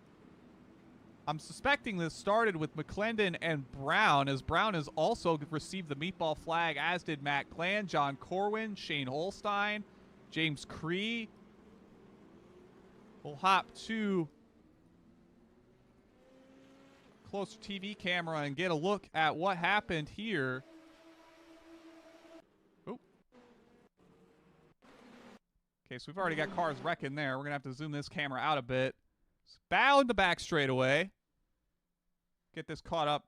Try to speed this up a bit. So we're heading down the back. McClendon's up. He's up high now. Likely got a big run. Oh, is that netcode contact potentially between himself and Hamilton? I think we might have to watch that again from Hamilton's point of view. See what happened there. But that's going to put McClendon up in the wall. And then we're going to see the rest of the pack just come in. That second train just come in and absolutely clobber the likes of Ryan Brown. You've got Matt Glenn involved. John Corwin's involved. Shane Holstein. I believe that's going to be James Cree here involved. Big pile up heading into turns 3 and 4. So we just made it past the halfway mark. Let's see what happened from the cockpit of Hamilton. So we're on board with him. He gets the run down on the low side. He's hugging nice and low on the white line here. I don't know if that's entirely down to netcode, but certainly a run and contact made one way or another between Hamilton and McClendon. And that second train, Jarrett's coining, busting out the ARCA brakes. I would have to agree. That's quite the ARCA brake moment from that second train. But important to keep in mind with these open wheel cars, it's very difficult to slow them down once you're at speed in them.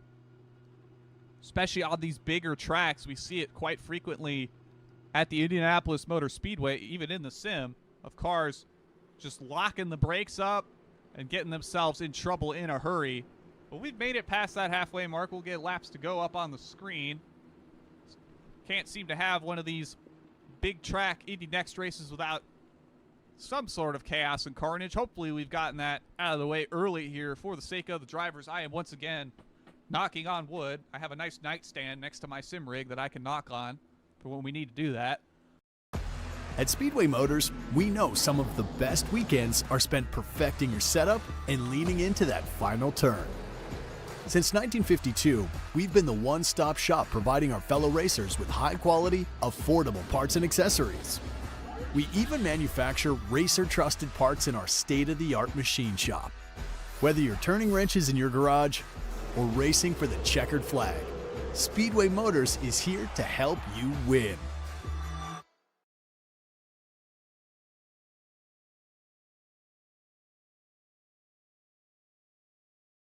As a tech reviewer, everyone expects me to give the best gifts, and now with Google's Holiday 100, I can make sure that's true.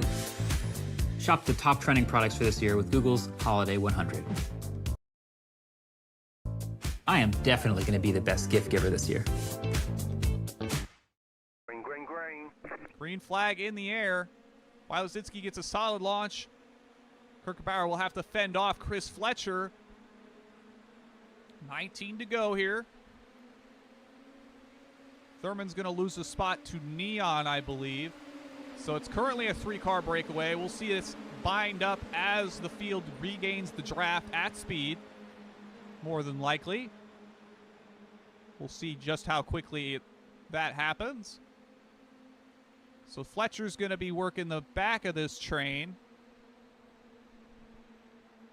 Rolling the bottom, as is tradition.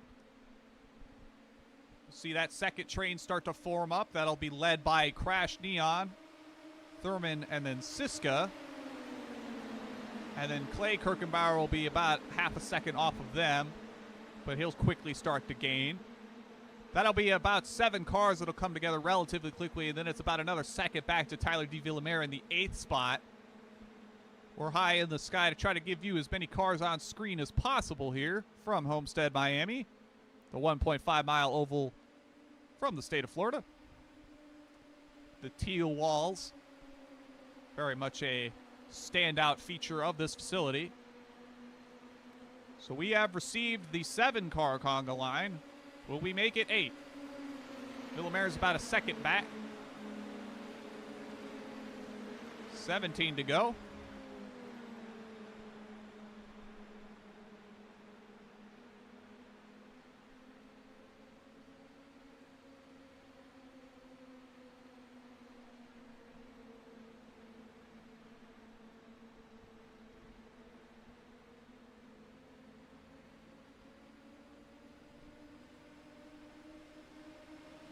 Rolling nice and solid here on the white line.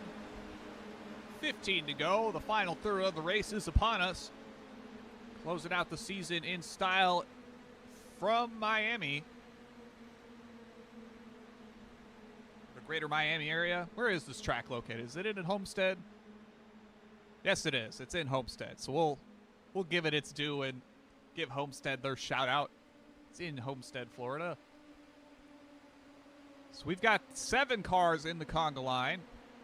Back to Kirkenbauer in the 7th spot. That'll be just off screen. You'll see the black car enter the viewport every once in a while here.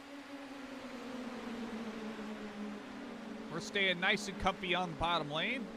Nothing too crazy going on in terms of what we come to expect here on these big tracks in Indy Next competition.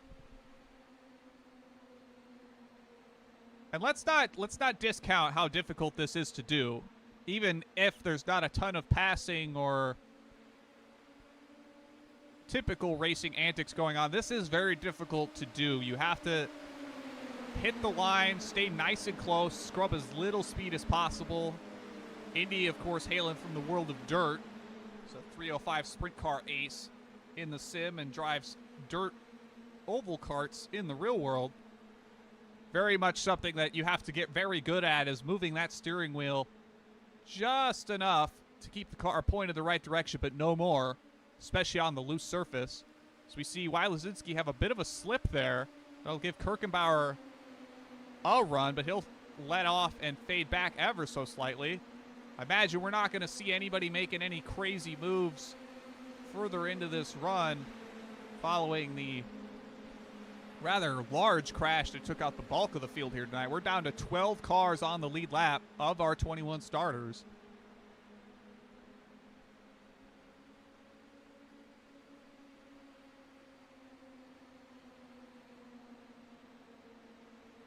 Top 3 remains unchanged. Crash Neon runs in 4th. Taylor Thurman runs 5th. Siska and Kirkenbauer are there. Villemare has caught back into the picture. He's just off this train. 1 second back of the leader. He'll enter the picture there. That'll put Smith, that'll be Logan Smith in the 9th spot, about a second and a 3/4, second and a half from Villemare. 12 cars on the lead lap, 13 cars running back to Andrew Hamilton, who likely had to come down the pit lane and fix some sort of damage due to his involvement in that earlier incident. Everyone Corwin on back. Corwin has punched his ticket out. We've got Glenn, McClendon, and Brown on the pit lane serving meatball flags, trying to get back out there, gain a spot or 2 over each other, depending on the extent of their damages. So it will be 8 cars in the lead train now. So we work to 8 to go this time by.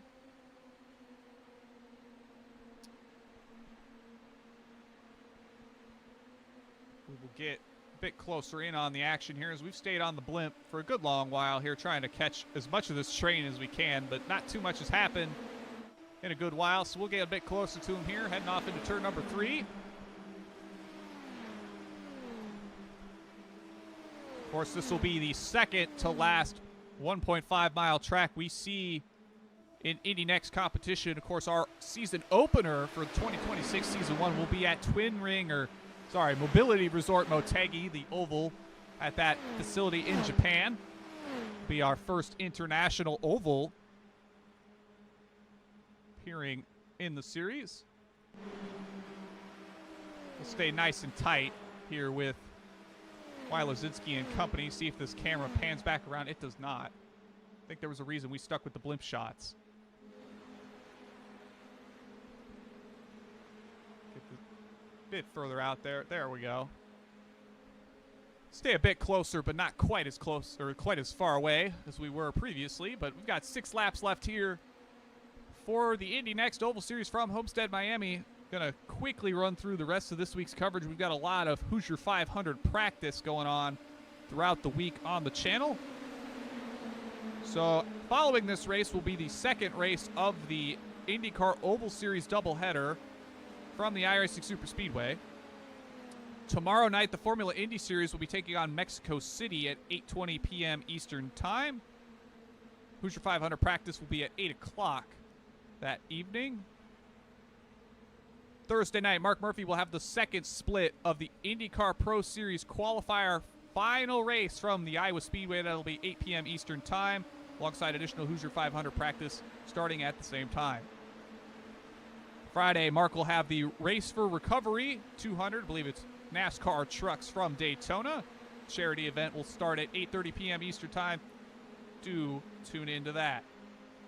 Saturday, Hoosier 500 Pole Day will be hosted by Gary Gotso and Andrew Wood. That'll be 7 p.m. Eastern Time. And then we'll be back to Week 13 coverage with basically every day of the week having some sort of Hoosier 500 coverage. Bump Day taking place Sunday at 7 p.m. Eastern Time.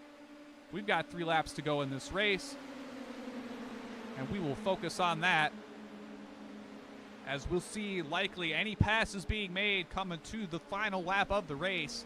If anybody's going to have the gusto to do it, that will be the time. No changes for position here at the front of the field. You've got Kirkenbauer of the clay variety looking to the outside of Mr. Siska for 6th. Not really anything else he can do here. 2 laps to go. We'll be heading to the white flag this time. 1 lap to go in the season. Can Wyatt Lazinski pick up another win here in Indy Next Oval Series competition?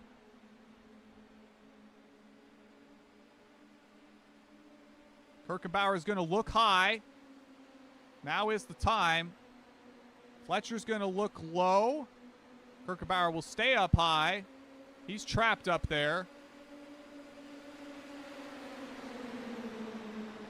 And the finish remains the same regardless of how you slice it. Wyatt Lazinski will take the win over Kirkenbauer. Chris Fletcher 3rd. Neon, Thurman, Siska, Clay Kirkenbauer, Villamere, Smith, Hawkins, Carey, Cruz.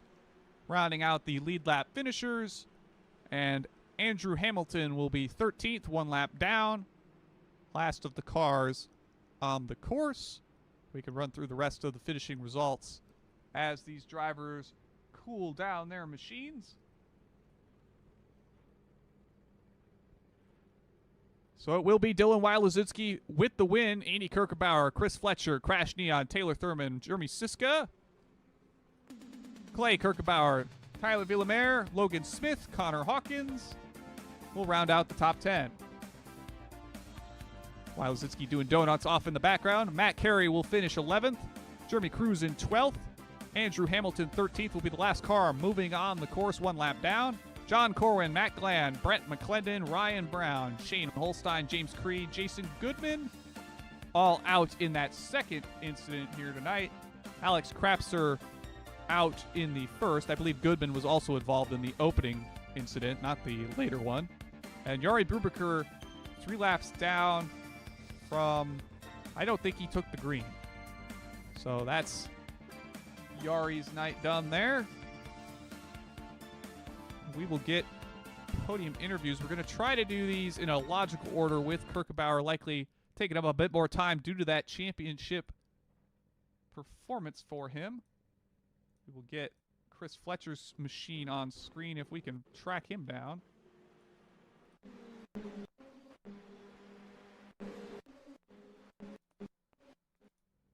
we find him?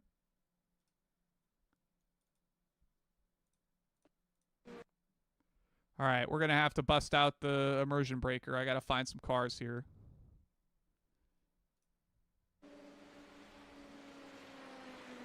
Give me like the last couple laps or something. Oh, this is the scenic blimp. That would explain why I'm not seeing anything. Goodness me. Blimp interview. There we go. That's what I'm looking for. Okay. Apologies, everyone. Get the podium graphics up on the screen. See if we get Chris on up here. He's in the voice channels. Oh boy, we got a party. Chris Fletcher. Chris, Jacob Collins, P1 Broadcasting. You got me? Yeah, I got you, Jacob. How you doing tonight? Good. Well, I think this might be an additional appearance for you here up on the podium this season. I want to say it might have been Nashville earlier this season, or one of those earlier races this season that you've made it up on here. Talk us through your race here tonight. Looked like it was pretty textbook in terms of the 1.5 mile tracks we've seen this season. Yeah, I think for the most part it was pretty straightforward for these 1.5s. My race, I started off just trying to save the tires and not push them too hard. Try to save something for the end there to battle with Indy and Dylan. I knew I was going to have to get around those guys if I wanted to win. But at the end of the day, just couldn't make it happen there. It was close for the three of us there. I think closest finish for the top three this season.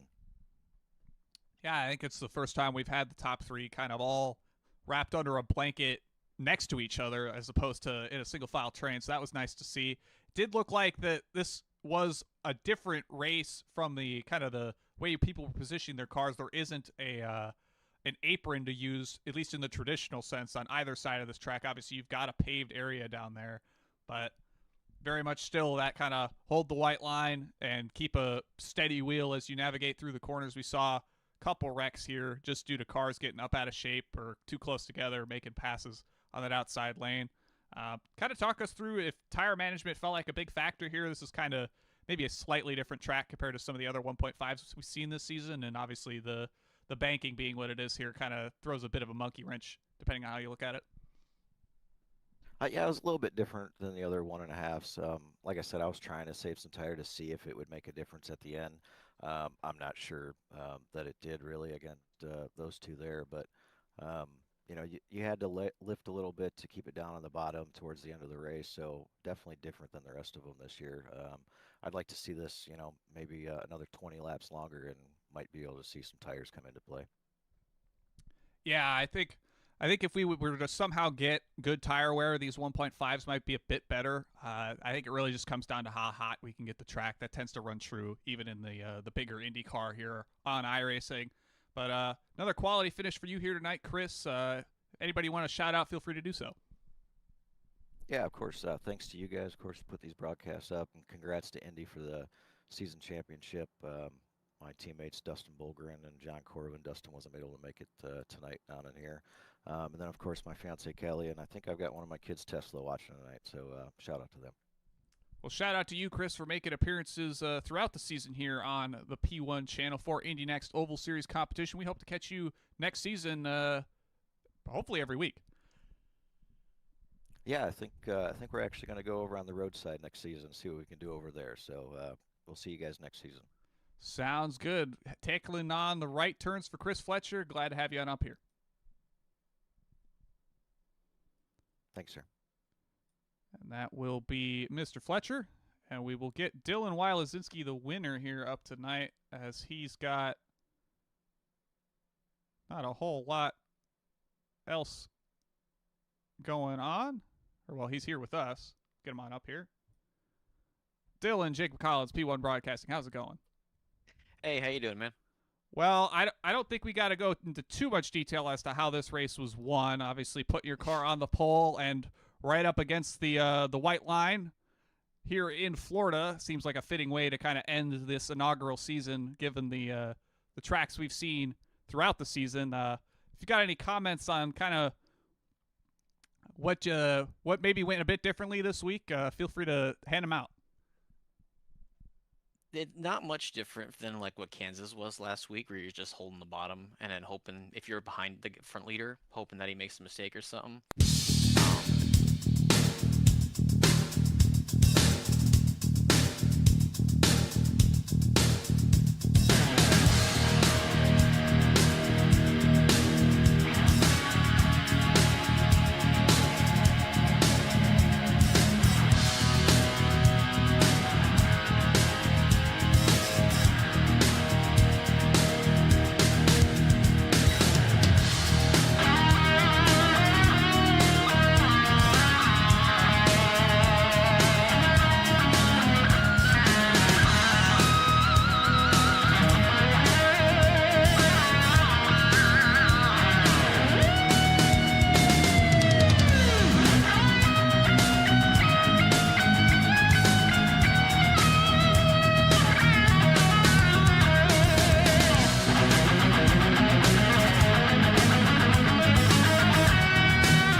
He's going to have to run on the podium, Clindy is, in order to get going in the championship fight.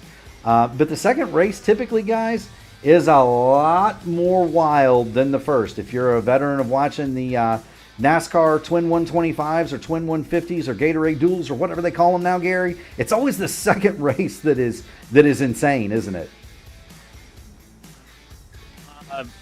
You're asking me to watch stock cars, man. Well, I mean, yeah. I mean, what you get with the second race, now kind of some people have a last chance, and they push the envelope a little bit, and then they go a little too far in those second races, and that's kind of why you see that. But right now we got qualifications what's still underway, getting ready to, and half the field is not taking time, which tells you really what everyone thinks about at least qualifications here. Yeah, and I don't even know if track position is going to even play a role today. It really didn't in the first one, and that's something that we will definitely talk about because we are done with the qualifications. That's all over with, and we're just about ready to set a grid. LGN, we've done it once. We've got the boss man along for round 2, waiting on the cars to load in, and let's introduce our field as they line up here, gang, along the pit wall, just as they did for race number 1. It's going to be Mason Mitchum. He is going to be alongside Trey Shadid. Both of those cars well over 239 miles an hour. Shadid is a new driver for round 2. He did not race round 1, Gary, and that's a former winner here in a broadcasted top split doubleheader, Trey Shadid. So keep an eye out for that number 4 machine. Kyle Clinworth, Anna Klimek, they're going to go from row number 2. Christopher Albrecht, Kevin Hayes, row 3. Brandon Meyer, Elijah Gilson are going to start 7th and 8th, and rounding out the top 10, Zachary Compton and Lilac Zier. In the 11th spot, it's Ryan Koch. Brian Campbell is the final car to qualify. I have a feeling that is not the best that Brian Campbell can do, Gary, at 236 miles an hour. He was the last car to take time, beginning at P13, and the bronze medalist from the first race, Matt Taylor, will go 13th, and Ty Keela, he had trouble in the first race, he'll go 14th. Alan Morea, Cody Grommel, Adriano Fraporti, the mailman, had some connections issues. Mr. Godso, he missed the start of the first race. He finished 6 laps down in 22nd. He'll be looking to better that. Nicholas Compton, Scott Rost, and Steve Charland go all the way through P20. In 21st, Jordan Balcom, then Scott Sanders, the veteran, Alec Balvon's 23rd. Sean Merriman, that's a name we've seen before, Gary, 24th, and Timothy Heaney round out the 25-car field. It is a 37.01 strength of field, and that means, one more time, Kyle Clinworth is more or less, he's going to have to win the race, guys, or at least finish on the podium. So all eyes are going to be on. What I see, well, my eyes right now is we have ourselves a Larson livery in the lineup, folks. And that always gets Gary Godso fired up when he sees a Larson livery at a meme track in a second race of a doubleheader. That's the car that Gary Godso is going to spend all of his time watching. Who's that on, Gary? That is Brandon Meyer, who qualified 7th. He's in the Larson livery. So, yeah, know your weapons. No offense, Brandon. It's just an inside joke in the community. It most certainly is. Just to get Gary's goat, I showed up at the first televised Indy Next race. And what was I in that race, Gary? I was in a Larson livery. And you know what happened to me? I wound up in the fence. I didn't race the Larson livery again after that. Yeah, I did not. You were wrecking. Normally it's the Larson liveries doing the wrecking. You got wrecked. I did take flight though, and so that picture got sent to Andrew Wood with the caption "Fence the new car," and of course it's upside down. And his response was, I didn't know you ran a Larson livery. Serves you right. Anyway, we are getting ready to come down for the green flag. We're going to get in the flag stand with Barney momentarily. Mason Mitchum, Trace Shadid are going to lead us to the green. It's 40 laps of nonstop action here at the iRacing Superspeedway. There's Barney, and away we go. Mason Mitchum hits the loud button. Green flag. I can't wait, boys. Yeah, Mason lately has found a lot of pace, and he's been up on the front row a lot here recently. He's got a win over in the Votive Indy Oval Series at the Indianapolis. So he's been picking it up, getting his racecraft sharpened, and he's going to try to lead the opening lap. And we know about Trace at these racetracks. Trace loves these draft racetracks. You know he does, and Trace Shadid is also one cool customer in this draft. He is also a great tactician here, and that's something we saw in the first race. You're going to see short pits, you're going to see short pitters, you're going to see long stoppers. Both strategies are valid, and it'll be interesting to see. It was the long runners, LGN, that had the advantage in the first race. Yeah, actually, yeah, I'm still thinking about it. What if Clendy, you have people that want to make the fastest lap, like Scott Sanders over there, and then Alex Balbas is his name. But yeah, it's the biggest move, everyone. But you know what? Like I said again, the race is 10 to go, and we saw that race early. Everyone is one line, just good behavior around, and then the 10 to go. I said that. I didn't tell to Gary, but I said, oh, we are 8 to go, so could be a yellow flag, and then the yellow flag, the first one with Clendy fly over to the pit, and I said, could be good or could be bad for Clendy, and yeah, it was bad for Clendy actually. So I don't want to say anything about him. I just want to watch the race and hope to be a good show. But man, he needs to at least win the race because Seb said he has one. It could be used for drop week. So, let's see what's happened though. Yeah, we'll see. And here's the thing. Seb had said they've kind of got it calculated out, and of course Seb and Clendy very good friends. Clendy needs, and they've the fans, of course, they're crunching it too. Clendy needs to win the race. P2 is not going to be enough, and P1 may not even be enough. That's going to be close. That comes from Midair GP, of course. Point standings, Gary, and you know this. I know this very well, having been in a position to crunch those points a time or two in my iRacing life. You don't really know until tomorrow. And really, you don't know until the end of the week. There could be some SOF on a random Thursday. With this being a flat-out drafting track, you never know. There could be a bunch of NASCAR guys get a 6,000 together at some point on a random, a random time on a Thursday. You don't know. And so, there's always the specter of that. I do want to point out Scott Sanders and Alec Balvan's leads. There's something else that happened in the first race, Gary, that you'll be glad to know. Okay. That was Seb, by the way. That's Midair GP. He's the one crunching the numbers. So very much like Seb to have the numbers at hand, right? Ty Keela joined the 400 KPH club. So we have a new member of that group, and there's not very many of us. I'm one of them. Robert Malechka, Jacob Oster, kind of the founding members of that. He cut a lap at this track 249.9 miles an hour. So just enough to get himself into that 400 club. So how about that? That's moving along, ain't it, boss? That is, and just kind of shows you how unrealistic everything is here at this racetrack. But it is a lot of fun. You just got to keep in mind that everything just kind of moves so much faster when you are at those speeds. The closing rates, everything, and contact between Sanders and the Verizon car. Yeah, there he goes. Here goes Ty again, by the way. Yeah, he's got a massive run from the mid-pack. Now watch the speed here as he crosses the line, unimpeded, 255, 250, 256.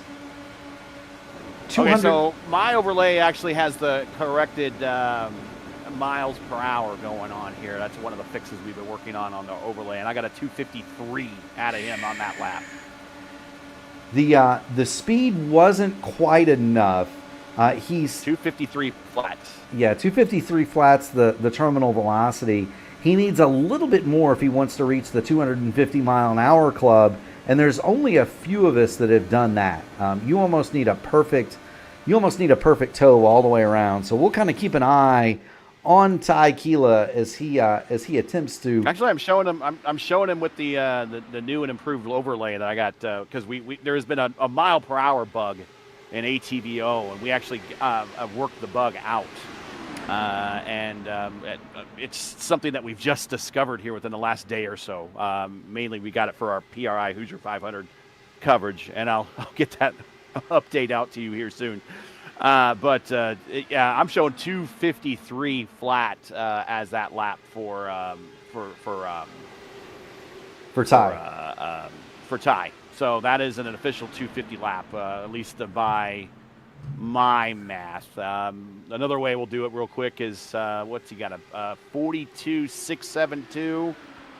Let's go to the website there and let's double check that as well. Yeah, it's a 3 mile lap around here. The battle for the lead rages on. Lilac Zier and Scott Sanders have moved to that front row. Brian Campbell, Alec Balvans are in row 2, and the Soup is coming to the front. He is towing Clindy along. They've got Anna the Deer and Steve Charland behind them. On the outside of that fight, it's Anna Klimek, and then it's Anna Klimek, Alec Balvans, and Trey Shadid. Go ahead, Gary. Yeah, the math works on that by the 253.093 for Ty Quilla. 253.093. That is correct math. So welcome to if you take his 42.672 and then you count in the distance of 3 miles, and if you do the math, yeah, that's what you get, a 253.093. So welcome to the 250 mile an hour club, Ty Keela. And there's only, you think about that, Gary, there's only a handful of us in the sim that have done that. I think the outright world record belongs to either Malechka or Oster, and for some reason I want to say they managed to trim one out and get around here at 260 something. But but it would be for people that don't understand the miles per hour, it's 407.16 kilometers per hour. That sounds even faster when you say it that way. Yeah, and Ty just went faster. He went at 253.8 that time by. And that's fast. And let's, just for kind of comparative purposes, let's jump on board Kyle Clinworth. It doesn't look like that when you're in the car. When you're doing what Clindy is doing right here, looking out the front at Brian Campbell and Lilac Zier, it doesn't feel that fast in the car. You know when it feels fast, guys? When stuff starts spinning in front of you and stopping in front of you. Well, I always felt like things picked up. The straightaways, it felt like you're just not moving at all. You're just pulling a big parachute. Where I felt the speed, at least at this track in this car, was certainly in the corners. Especially if you got right down to the bottom and you just watch those lines, the yellow merge lines with the pit road down there on the bottom, coming off of 1 and 2. That seemed to pick up the pace. It does. For me, at least. It does, but in general, if you're just driving along as Clindy is behind Brian Campbell, you don't feel like you're going that fast unless you look at something that says, hey, I'm doing 250 whatever miles an hour, and then it hits you. But these cars are very, very stable at these speeds, and we watched Scott Sanders, Lilac Zier battle for that lead. They've got Alec Balvans, Brian Campbell in row 2, and Christopher Albrecht has snuck up into the 5th spot. He ran very, very well in the first race, Gary. That's a car to keep an eye on. Matty Wagner wants to know what the lowest I rating to make this field was. 25 cars. Number 25, Timothy Heaney, 2582 was the low I rating. Highest is, of course, Matt Taylor, 54-24. Clindy lost a ton in that first race, Gary. Currently, Clindy's in 7th, but I'm seeing kind of two groups of drivers up at the front here. We got community regulars, Lilac and Brian and Albrecht. Remember, Christopher Albrecht sat on the pole for the Elite Racing League's Indy 500 just this last October. So we know he has pace. Clindy, but there were some, and I guess just non-community regulars. And the reason I kind of know that they're non-community regulars is one was in a Verizon livery, another one was in Ferrucci's AJ Foyt red, white, and blue livery. Typically, the community regulars have custom liveries for their teams or their sponsors that they carry. Mm-hmm. They shot up right to the front, and they've been up there for a while, but I don't think being up front necessarily is going to get you a victory at this point. No, the first race we saw, if you go up front, you burn all the fuel, you lead all the laps early, you've got a longer pit stop. Ty Keela fast again, 42.445. 254.4. That's great. Wow. There will be, somebody needs to call him and tell him there will be no world record set on the fixed setup. You got to go dial a bunch of wing out of it to do that. But Ty, he's 4 wide, up the middle, down the back. Yeah. Huge runs for Ty. No, and I wouldn't necessarily say that these aren't community regulars so much as they're not regulars in this split. Scott Sanders is a guy I've raced against a bunch. Same for Sean Merriman. Sean Merriman is an AMA regular running here in this race. So we've seen him a ton on the channel. Another guy that we probably don't see in the broadcast that is in the community a lot's Alex Balvans. But these are guys that you're going to see a lot of in the second split races. A little bit of a weaker field. You get the magic of iRacing Superspeedway in a 25-car field. You get the doubleheader, and here they are, and they're showing their stuff. Trey Shadid leads it. Scott Sanders and Alex Balvans second and third. Sanders is hunting the lead again, Gary. Yeah, they'd just be fine just to probably hang out and not. They're doing it now. They started this race and they kind of broke away a little bit, and then the field came back to them. These guys that have been in this car for a while, such as Trace, such as Brian, such as Albrecht, Clindy, Klimek, Zier. You got to know that they're utilizing all of the little tricks here on the straightaways with the weight jacker going -20, getting that right rear out of the wind. And that's helping them become a little bit more slippery than the average driver that doesn't know that they can utilize the weight jacker and do what we call hyperjacking. And I know that sounds dirty, but it's what it's called. Hyperjacking on the straights here. When you lower the right rear, which is where the weight jacker actually raises and lowers the right rear of these cars, you're getting that wing, albeit it's a tiny wing, you're getting that wing out of the air a little bit more. Well, and Brandon Mayer just did the pit stop, and it's good to go. Yeah, there he is, Brandon Mayer in the Larson livery. Now, here's the thing, boys. He came out in front of the pack, and I don't know that he's got enough to escape the pack. He may go a lap down, so we're going to have to keep an eye on that. Alan Moreira has shot up into that lead group. Moreira is in the middle. Trey Shadid is going to come to the pit lane. So this is the early window here. When you pit here, you can make it to the end. And we kind of wondered, and it's something that we're going to have to ask the drivers as they stop or as they come into the thing. We wondered, LGN, in the first race if guys were going to take tires at their stop because there's pros and cons to that. So middle note, let's ask them if they take tires here. Up the middle comes Moreira toward the lead. He's going to get it. They're 3 wide, and they're going to catch Meyer, and this is going to get interesting, boys. Alan Moreira's calling for the pit now. Trace took tires. Oh. So it could make sense. That's the question I make to Mark. What is the best thing? I think it's better to take tires because if you want to refuel all of them, 256.3. 256.3.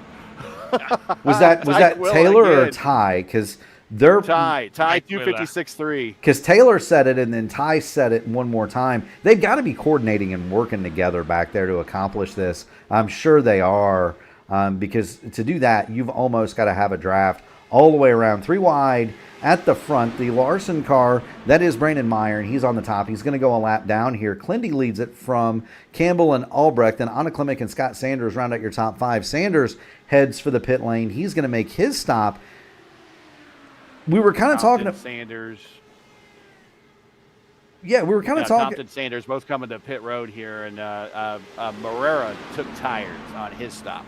It's worth noting Trace Shadid has escaped the pack, and that's experience for you. Brandon Meyer did not. Morea did not, and I don't think Morea is within the draft envelope of Trace Shadid. He is not. Morea is going to fall back to the pack. Shadid 3 seconds advantage over Morea. But the question about the tires was an interesting one, Gary.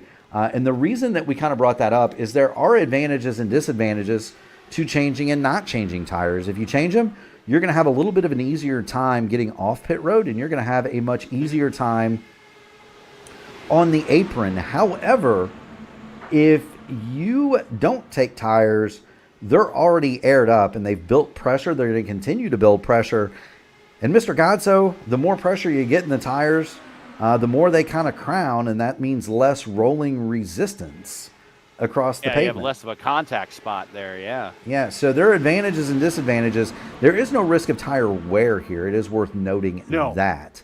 You could run Not even with the conditions here. I mean, the weather, it shouldn't be playing a role, but even if there was track temperature here, that probably wouldn't play much of a role in tire degradation.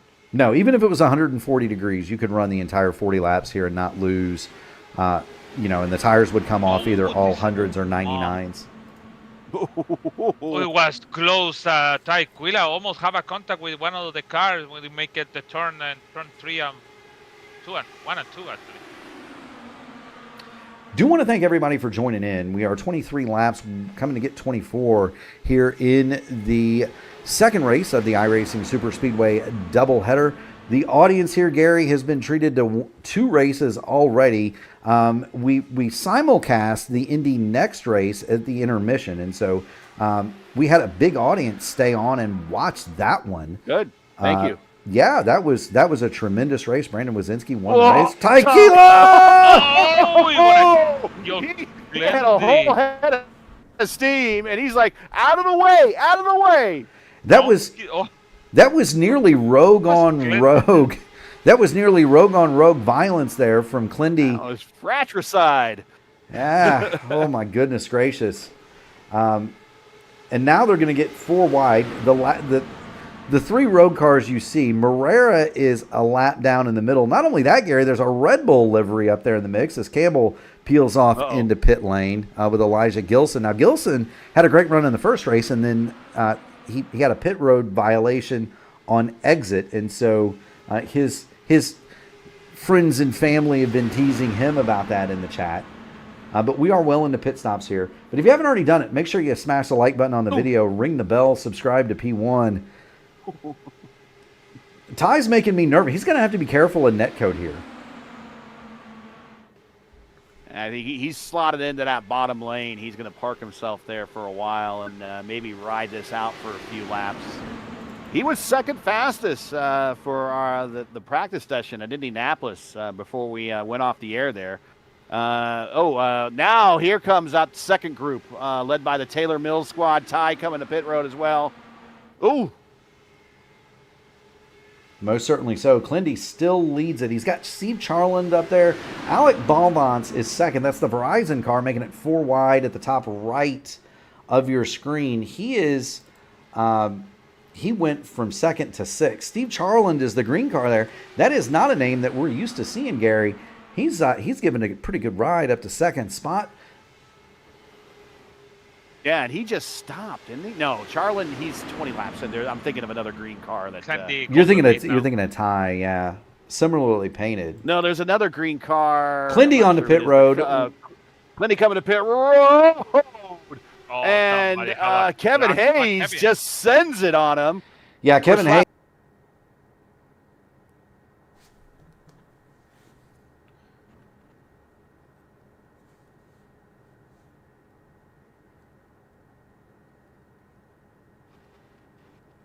There you go. Okay, so yeah, We're having a. Charlin leading now. Going to hold on out there for another lap.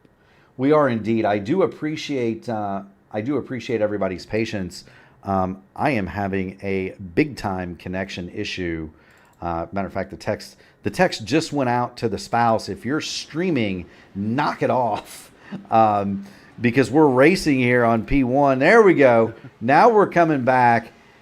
Charland is your leader. The lap car in front of him is I believe that's Morera, and Morera is not in this fight, but he is towing Charland around. Tail end. Yeah, he is towing Charland around. Here's the thing: Charland's sitting back here at comes the group with Forporti being part of that group coming to pit road.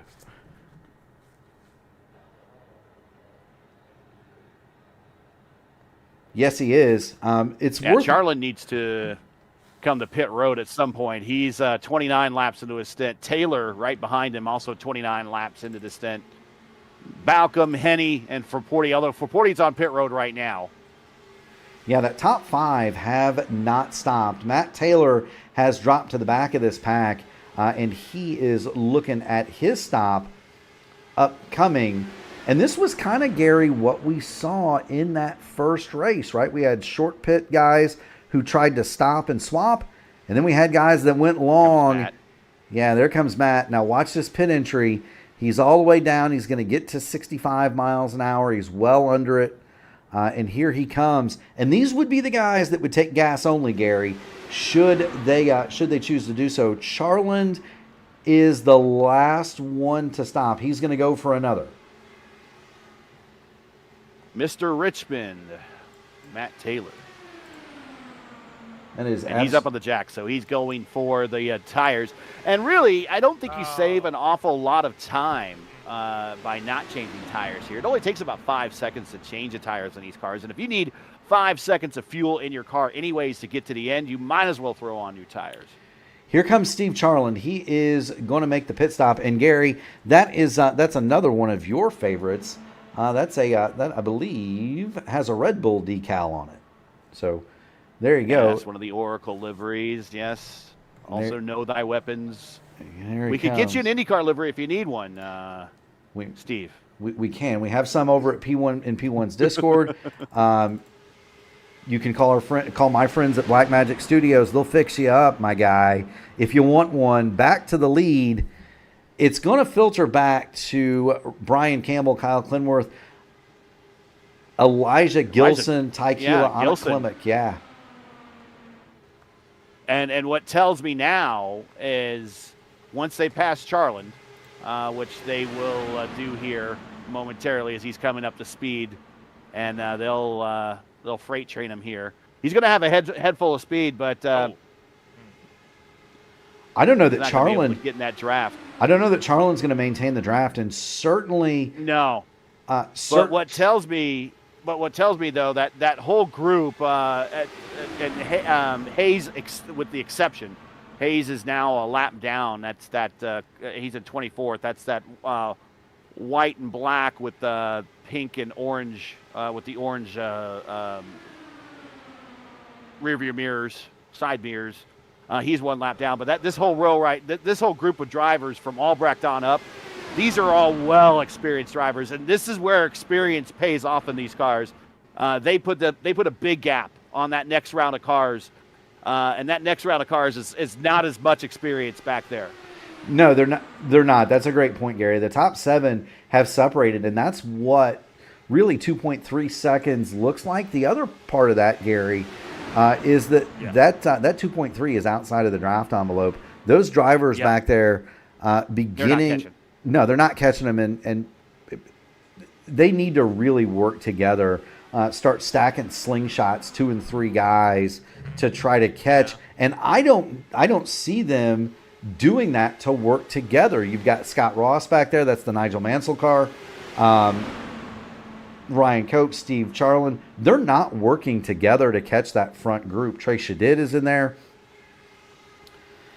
That's an experienced guy. Yeah, I had a similar situation in a race here in the Revolution Indy League. It's not around anymore, but I participated in one of their league races here when I used to broadcast for them, and I was in a second group, and I was able to pull that group forward, but the guy behind me just constantly wanted the race, and we weren't swapping effectively. And eventually, you just have to get on the radio and say, "Hey, either you work with me or just stay in line and let me pull you forward." And a lot of times when you get racers that are at a track like this and they get these big monster runs and they're feeling brave in these cars, they're like, "Well, I want to race." And the more you race, the more that gap is going to build up from your pack to the lead pack. And it's already kind of building that way. It's 3.5 now from Shadid up to Albrecht, who is the last car in that seven car pack up front. You know, it most certainly is. Brian Campbell leads it right now. Clindy is second. He's to the outside of Elijah Gilson in third. They've got Ty Keela bidding to make it 3 wide down the front.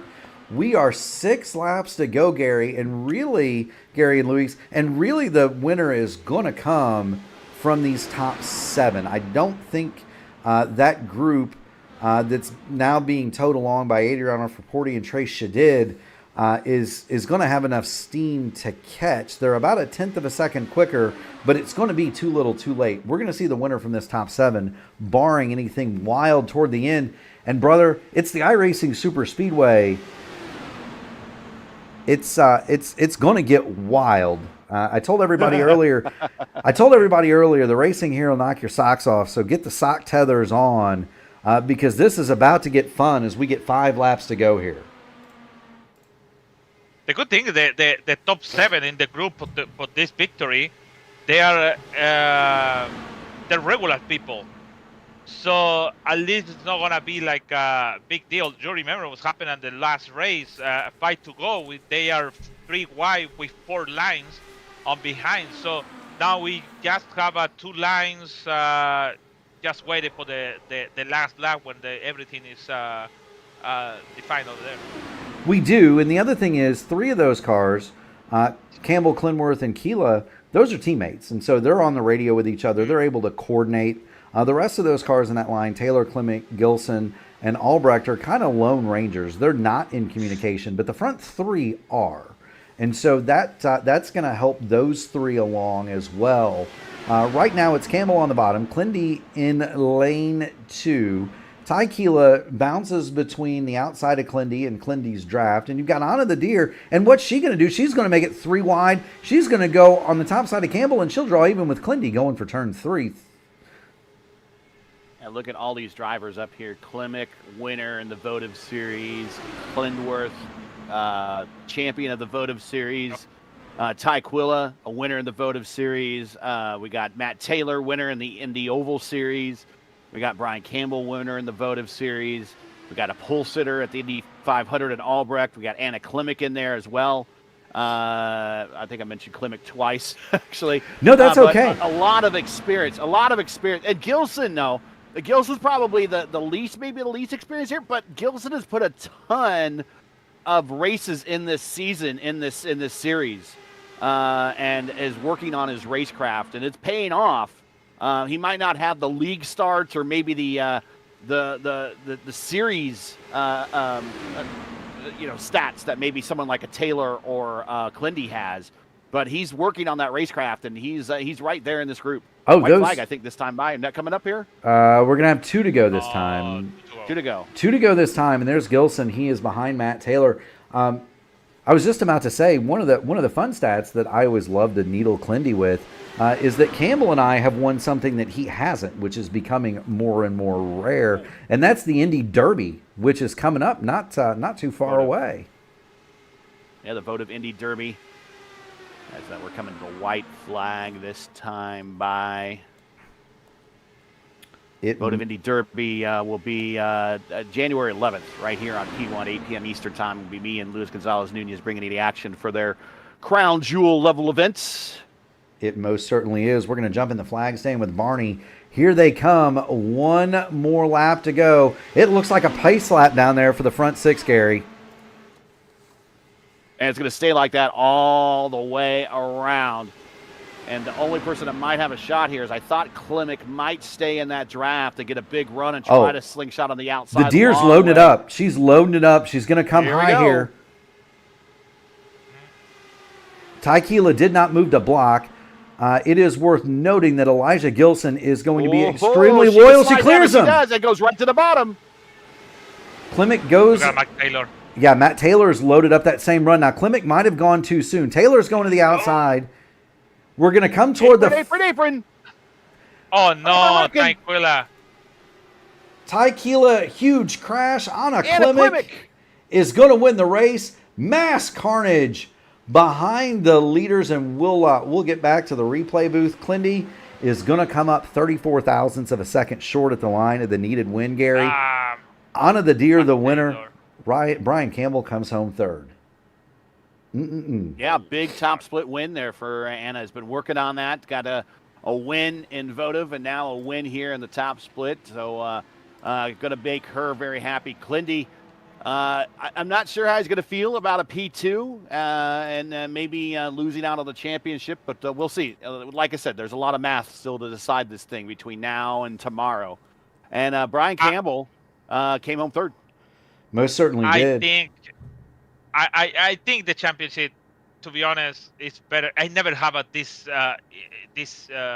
opportunity to see the championship finish or maybe battle for the last race in this kind of races. But I think maybe next Monday it could be like 100% have to be there. Here's yeah. Here's the contact between Taylor and Tykeela coming to the line. Chris Albrecht, innocent bystander, and then along comes a second car that gets into that. I believe that was Scott Ross. The second group got through that unscathed. Ryan Koch's going to come home seventh. Trace Shadid, Lilac Zier, and Steve Charlin round out the top 10. I don't know that Ty crossed he took a while to get across the line. He fell all the way back. He went from third to 21st at the line. And there's Tykeela. We're going to get one more look at it, Gary, from the flag stand. So this is going to be what Barney sees coming to get the checkers. And this is always an interesting view of the final proceedings of a super speedway race. Watch this. He's got the white flag in hand. Get the checkers.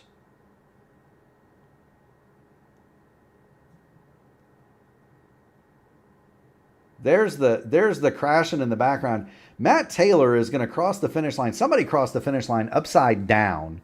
And here comes the second group through. So that is the finish of the race this evening. My goodness gracious. It's Anna Klimek is your winner. She's going to be followed home by Clindy and Brian Campbell, P2 and 3. Elijah Gilson, Matt Taylor will round out the top 5. In 6th, it's Chris Albrecht.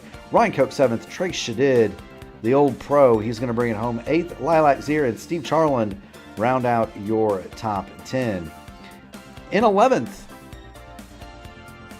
Cody Grommel, Adriano Fraporti, the mailman, sends it home 12th. Alec Ballvine's 13th. Alan Marea, 14th. Zachary Compton, 15th. Jordan Balcom, Scott Sanders, Sean Merriman, Scott Ross, and Brandon Meyer round out the top 20. Tykeela, boys, he fell from 3rd to 21st in that last lap melee. Nicholas Compton, 22nd. Kevin Hayes, Timothy Heaney, a lap down. Mason Mitchum with a disconnect, and he finishes last, fellas. Ouch. After starting up front.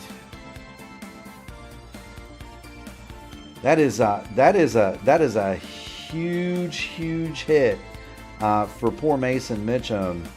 Out of the race after he started. I believe he started on the pole, didn't he? Yeah, I think he started up front. Yeah. So that is the finishing order, and let's see if we've got any drivers in the waiting room I've got one. It's the man we all affectionately call Soup. Brian Campbell, you've got Murph, you've got LGN, you've got Gary Godso in the P1 broadcasting booth.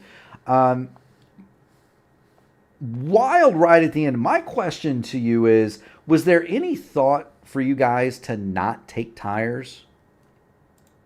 Didn't take tires. You didn't take tires. See? No. See, Gary? So it doesn't make a difference. The only reason you would take tires versus not is how you want that pit exit. The pit exit with the radius of this corner being so tight, but the pit exit being flat, it's just I wanted warm tires on the pit exit. Other than that, tires did not make a difference. So I just wanted the warm tires for the pit exit and to not mess up my race there. There you go. Gary, LGN, have at it. I really have no. I'm questioned out after watching you guys do all those laps over at Indianapolis over there for the PRI Hoosier 500. You were just kind of stuck to the bottom, and I noticed you were one of the first that came off the bottom and go to the apron. That kind of your only shot there is to go to the apron before anybody else to try to undercut there, Anna, and just try to scoot her out of the way for the checkered flag.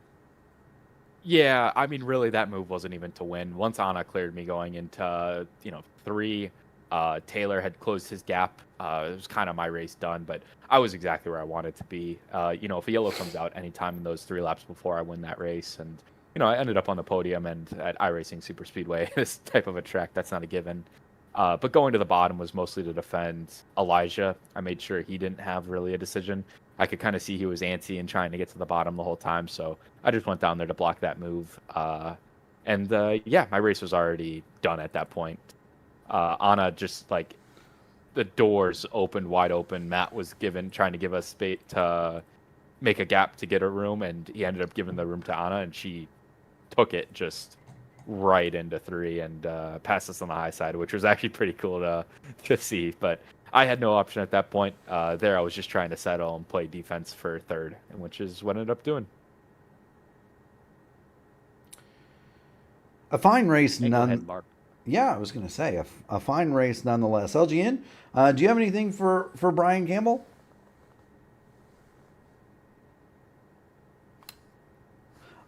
I will take that. You already went to bed. LGN's decided I've had enough of you guys. For sure, I talking about myself. For sure, I talking about myself and thinking about it. It was a good race, and I really admire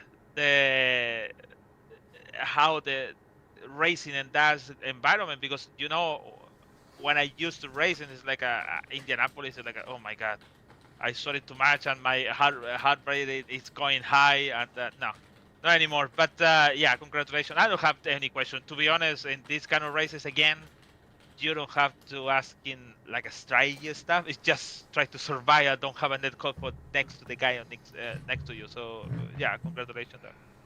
Thank you. Absolutely. Campbell, we don't see you very much during the regular season. Of course, you have other things to do when Indy cars are racing for real, but it's always good to see you. It's always good to see you in the off season, and you're a rapid guy when you're here. Friends, family, sponsors, shout outs. You got the mic, my man. Go for it. Yeah, no, thank you. I ended up P3 in the championship, so I don't think that's too bad for a part-timer. So pretty happy with that. Congratulations to Seb. It looks like he's going to get the championship, and congratulations to Clendy. They made it quite the race at the end. If Clendy wins the race, he wins the championship, and he came home 2nd. So I do feel a little bit bad for him, but it was a great race this entire season. So congratulations to Seb. Congratulations to Clendy for having a great season. And thank you, everyone, for watching. I think my grandparents are watching, so thank you to them. Yeah, huge audience tonight. I think the counter's up to 661 views. So it's been a night, and we do want to thank everybody for watching, including your grandparents. Get out of here. Keep going fast, having fun, both in the sim. That was a no caution race, right? There were no cautions. No cautions. That must be because Mark's in the booth and not in the race, huh? That's shots fired. There we go. I will respond to your beef with a strongly worded letter thusly. Do you want to bust out the spreadsheets this time? No. I prefer strongly. I'm an insurance adjuster. Remember, strongly worded letters delivered by certified mail. Right. That's how I respond. No, seriously, Mark. Thank you for jumping in though. With Gary doing the Hoosier, I can't wait to watch this back and listen to you. I'm sure it was a great broadcast. So thank you guys as always for the broadcast. Yeah, a ton of fun, guy. Keep going fast, having fun, man. We'll see you at the next one. Yep. See you guys. Yes, sir. That is Brian Campbell. I keep wanting to call him Ryan, but it's Brian. Brian Campbell. He goes by Brian and Ryan, and it just all I know is the only thing that sticks is Campbell. Well, and here's the thing. I don't even call him any of those things. I call him Soup. Well, right? That's his new nickname, yes. Well, because I've called him Soup for a long time.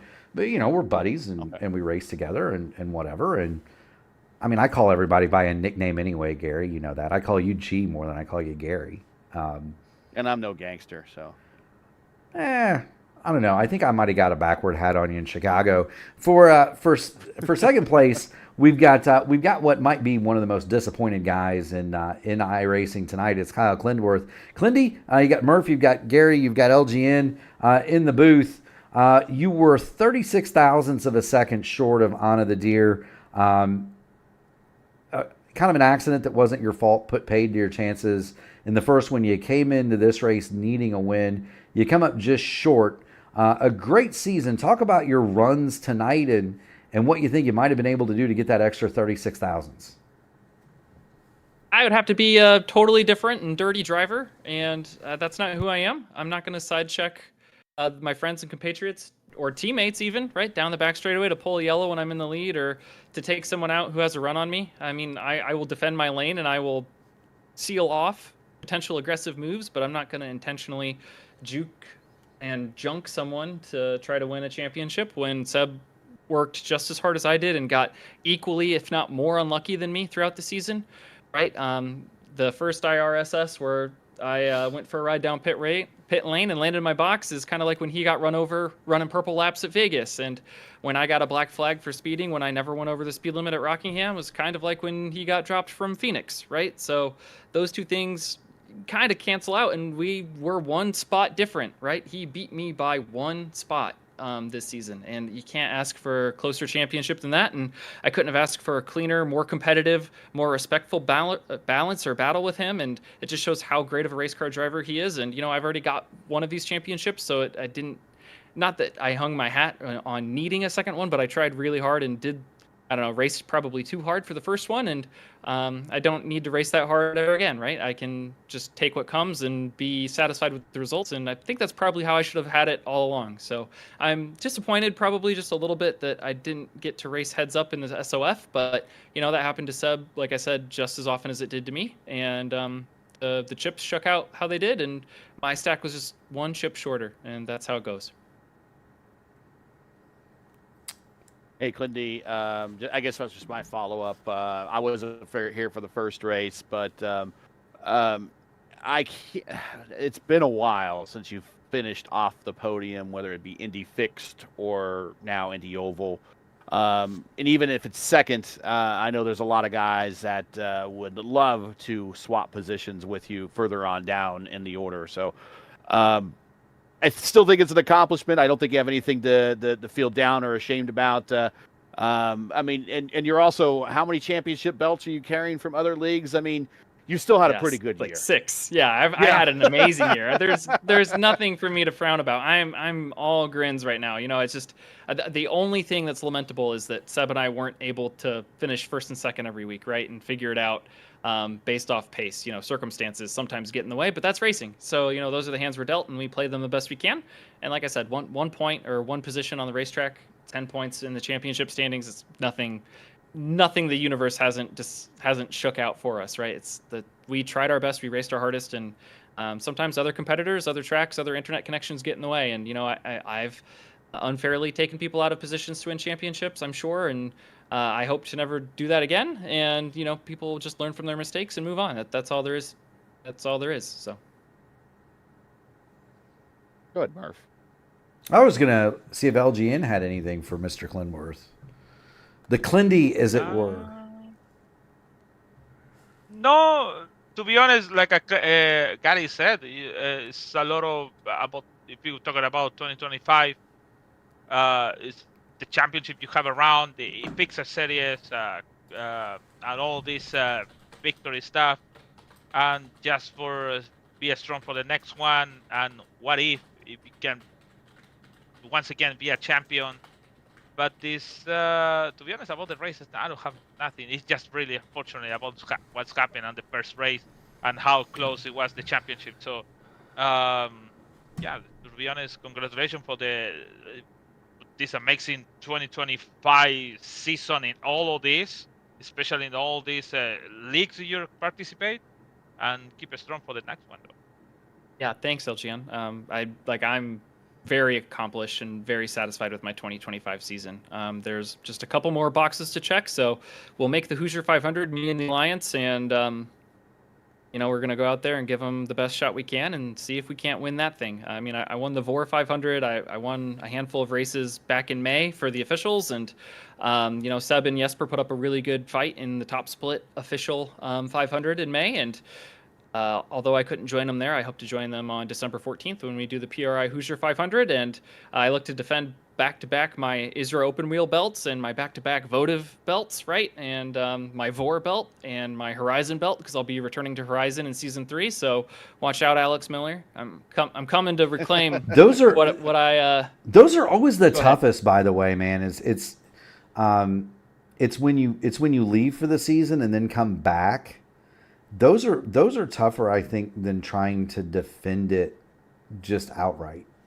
I've done that a couple of times, and it's different. So good luck in that pursuit. But you're a stout guy. Keep going. I'm sorry I interrupted you. No worries. I'll wrap up here quickly so you can get to the deserving winner. I know Anna's been waiting for one of these non-short track wins for quite a long time, but all of my teammates have done an incredible job on that Hoosier car and in this championship series. I think me, Ty, Ryan, Tony, we're all up in the top 10 in points, and we just look to take that one step further next season in season 1 of 2026 and enjoy the off season, and hope to get Blaze Andrich into pro here on Thursday night. So a lot of stones moving, but I couldn't be up here without all of their help and support. So to them, to the channel, to everyone, I thank you all for tuning in every time you did in 2025, including my mom and my cousin Craig.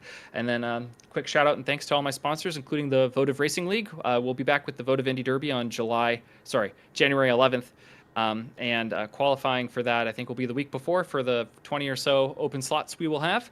And if you have any questions, please contact Shane Coker, the league admin, and he'll get you all squared away. And then Techtopia Systems, who are the proud sponsors of Tuesday Night Top Split.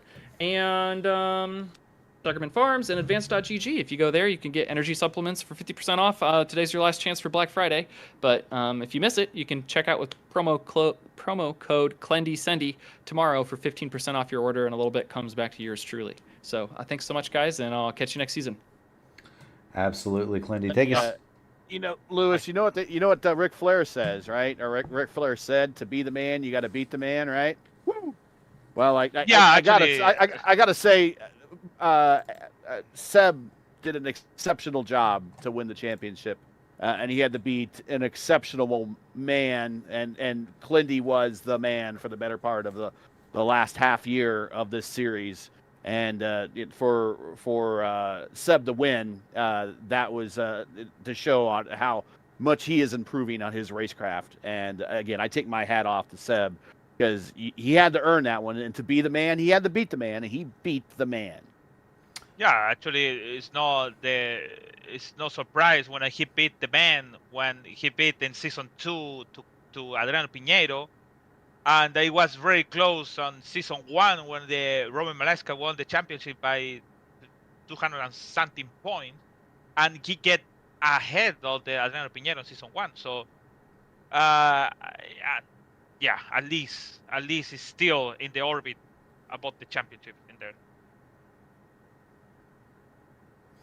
Yeah, I mean, I'm gonna follow that up by saying Ric Flair has said a lot of things that I'm a fan of, so we'll leave it at that.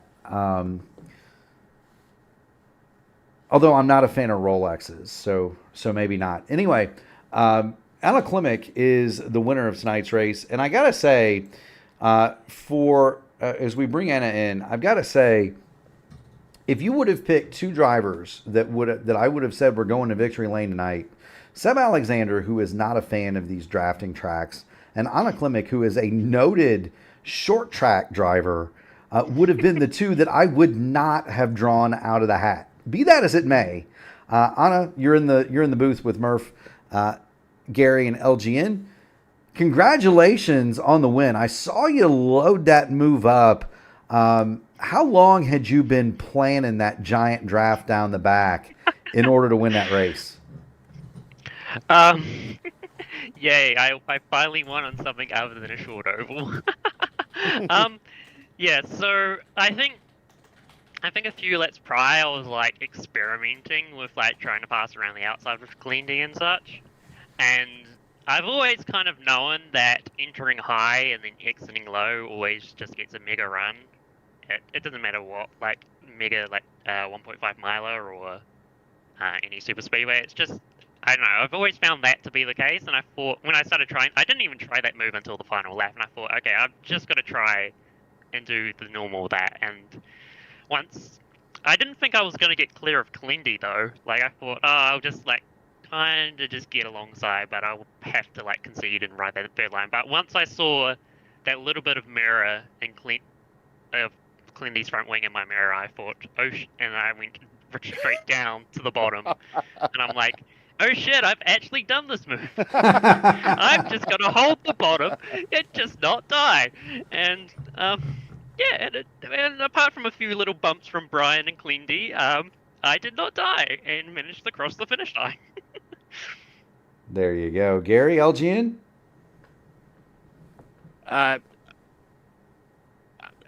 Anna already knows she's one of my favorite drivers, and we never rule her out. And yeah, I saw you loading up that run on the outside in that last lap. I think I even pointed it out. And you got a big run on the outside, and you had to work for it because those runs on the outside weren't always there, but you got a good one. And you're right. Once I saw you clear Cleandy and then scoot down in front of everybody, it's like, well, this is kind of now your race to lose. So I don't have anything but admiration for you to say that I saw it coming. I called my shot, and you delivered it for me. Thank you very much, and congratulations on the win. No worries, Gary. LGN? No, actually no, because I said again this to comment all these races about the draft races is like it's not lucky, but the way she make the pass, it was really surprised. So it's like that's the big thought about the winning, and then I hope for the next season, because you have the iRating to the next one, to the next season and battle in the top split, be a more and more and more. And what if? Why not? Because Adriano Piñal is not around anymore. Robert is not anymore, and the other big guys is not anymore. Why not to have you on the top on the championship and battle side by side with Clendy, Sepp, what else? With the other guys to win the championship. Yeah. And became maybe like Alexa Newsom did one time, to winning many championships around the iRacing and just be quiet. That's Alexis Newsom. She's very fast. And even winning for example, one of the big ones, the Lionheart Speedway Series, the first season, she was the first woman to win in the Lionheart. So why not to be the first woman to win in the IndyCar Oval Series? So really congratulations, and I hope to see you next season for sure. Yeah, I think, just speaking on that, Lewis, I felt like I just need to work on the consistency, because this season it's just, there's been times I've shown pace, but I've just been like, I've been involved in a meatball or an incident or something's gone wrong and my consistency hasn't been there. So I think the speed's still improving. I think I still need to get better at like 1.5 milers in the speedways.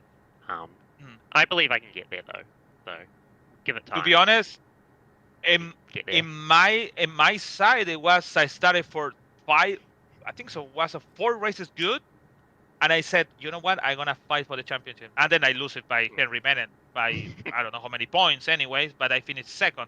And then next season I did the same thing, and then came Demerit and Adriano next to me. So it's like why not to have the first the good 4 or 5 races, and then you can I can do it.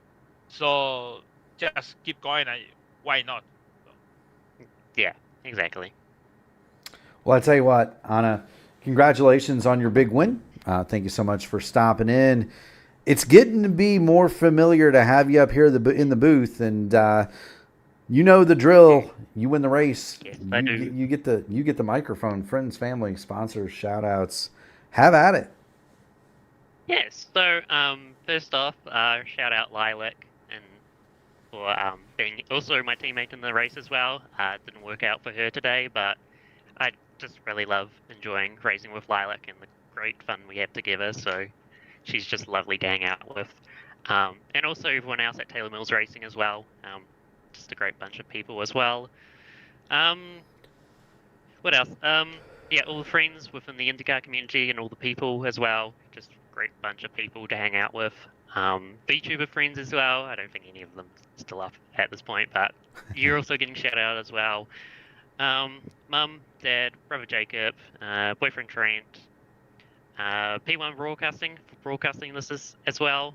And also, I'll also shout out Shane Cocker, the head of who runs the Votive league as well, because I've definitely just running in that league has definitely made me improve, and I hope the improvements within that league has kind of shown tonight with the win. So yeah, a whole bunch of people being shouted at tonight. Absolutely. Well, thank you so much for stopping in, Anna. Thank you for your continued support of the time slot, the series, the leagues that you run. Keep going fast, having fun, and we'll see you at the next one. Yep. Thank you. You are more than welcome. That is Anna Klimek. She is the winner tonight. Boys, we saw 3 really, really doggone good races tonight. Both here at the iRacing Superspeedway. We had the intermission with the Indy Next Series, and that just that's a perfect launching point to talk about what happens next. So tomorrow night we're going to have the Formula Indy Series. That's live at 8:20 p.m. Thursday night, 8 o'clock, we're going to have the finale of the Indy Pro Series qualifier. That's going to be the second split live from Iowa. I'm personally pretty excited about that one, boys. Cut day. Cut day is right. Top 21, and we get to see who makes it. Friday night, 8 o'clock. It's going to be the charity race for the NASCAR trucks. The battle for Jason Charity 200 from Daytona. So we're looking forward to that. Also 8 o'clock. And then, Gary, we get to give the vocal cords a rest. It is week 13 starting next Monday. The next time that you're going to see an official on P1 is going to be 7 o'clock Monday, December the 15th. For Gary Godso, for LGN, myself, Mark Murphy, we want to thank all of the drivers, all of the competitors, but most of all, we want to thank the fans. It was a massive night here on P1. If you haven't already done it, make sure you smash the like button on the video, ring the bell, subscribe to the channel, and you can be notified of all future iRacing actions or iRacing action on the channel if you're so inclined. We do have a GoFundMe. These broadcasts are not free to do, so if you wanted to help support us in that way, there's a GoFundMe link in the description. We also want to thank the people that really make it possible: the police, the fire, the military, the EMTs driving the ambulance, and the nurse that unloads you when they drop you off. From the bottom of our heart, we thank all of the first responders out there. And boys, I'm about talked out. We will see you all tomorrow night for FIS.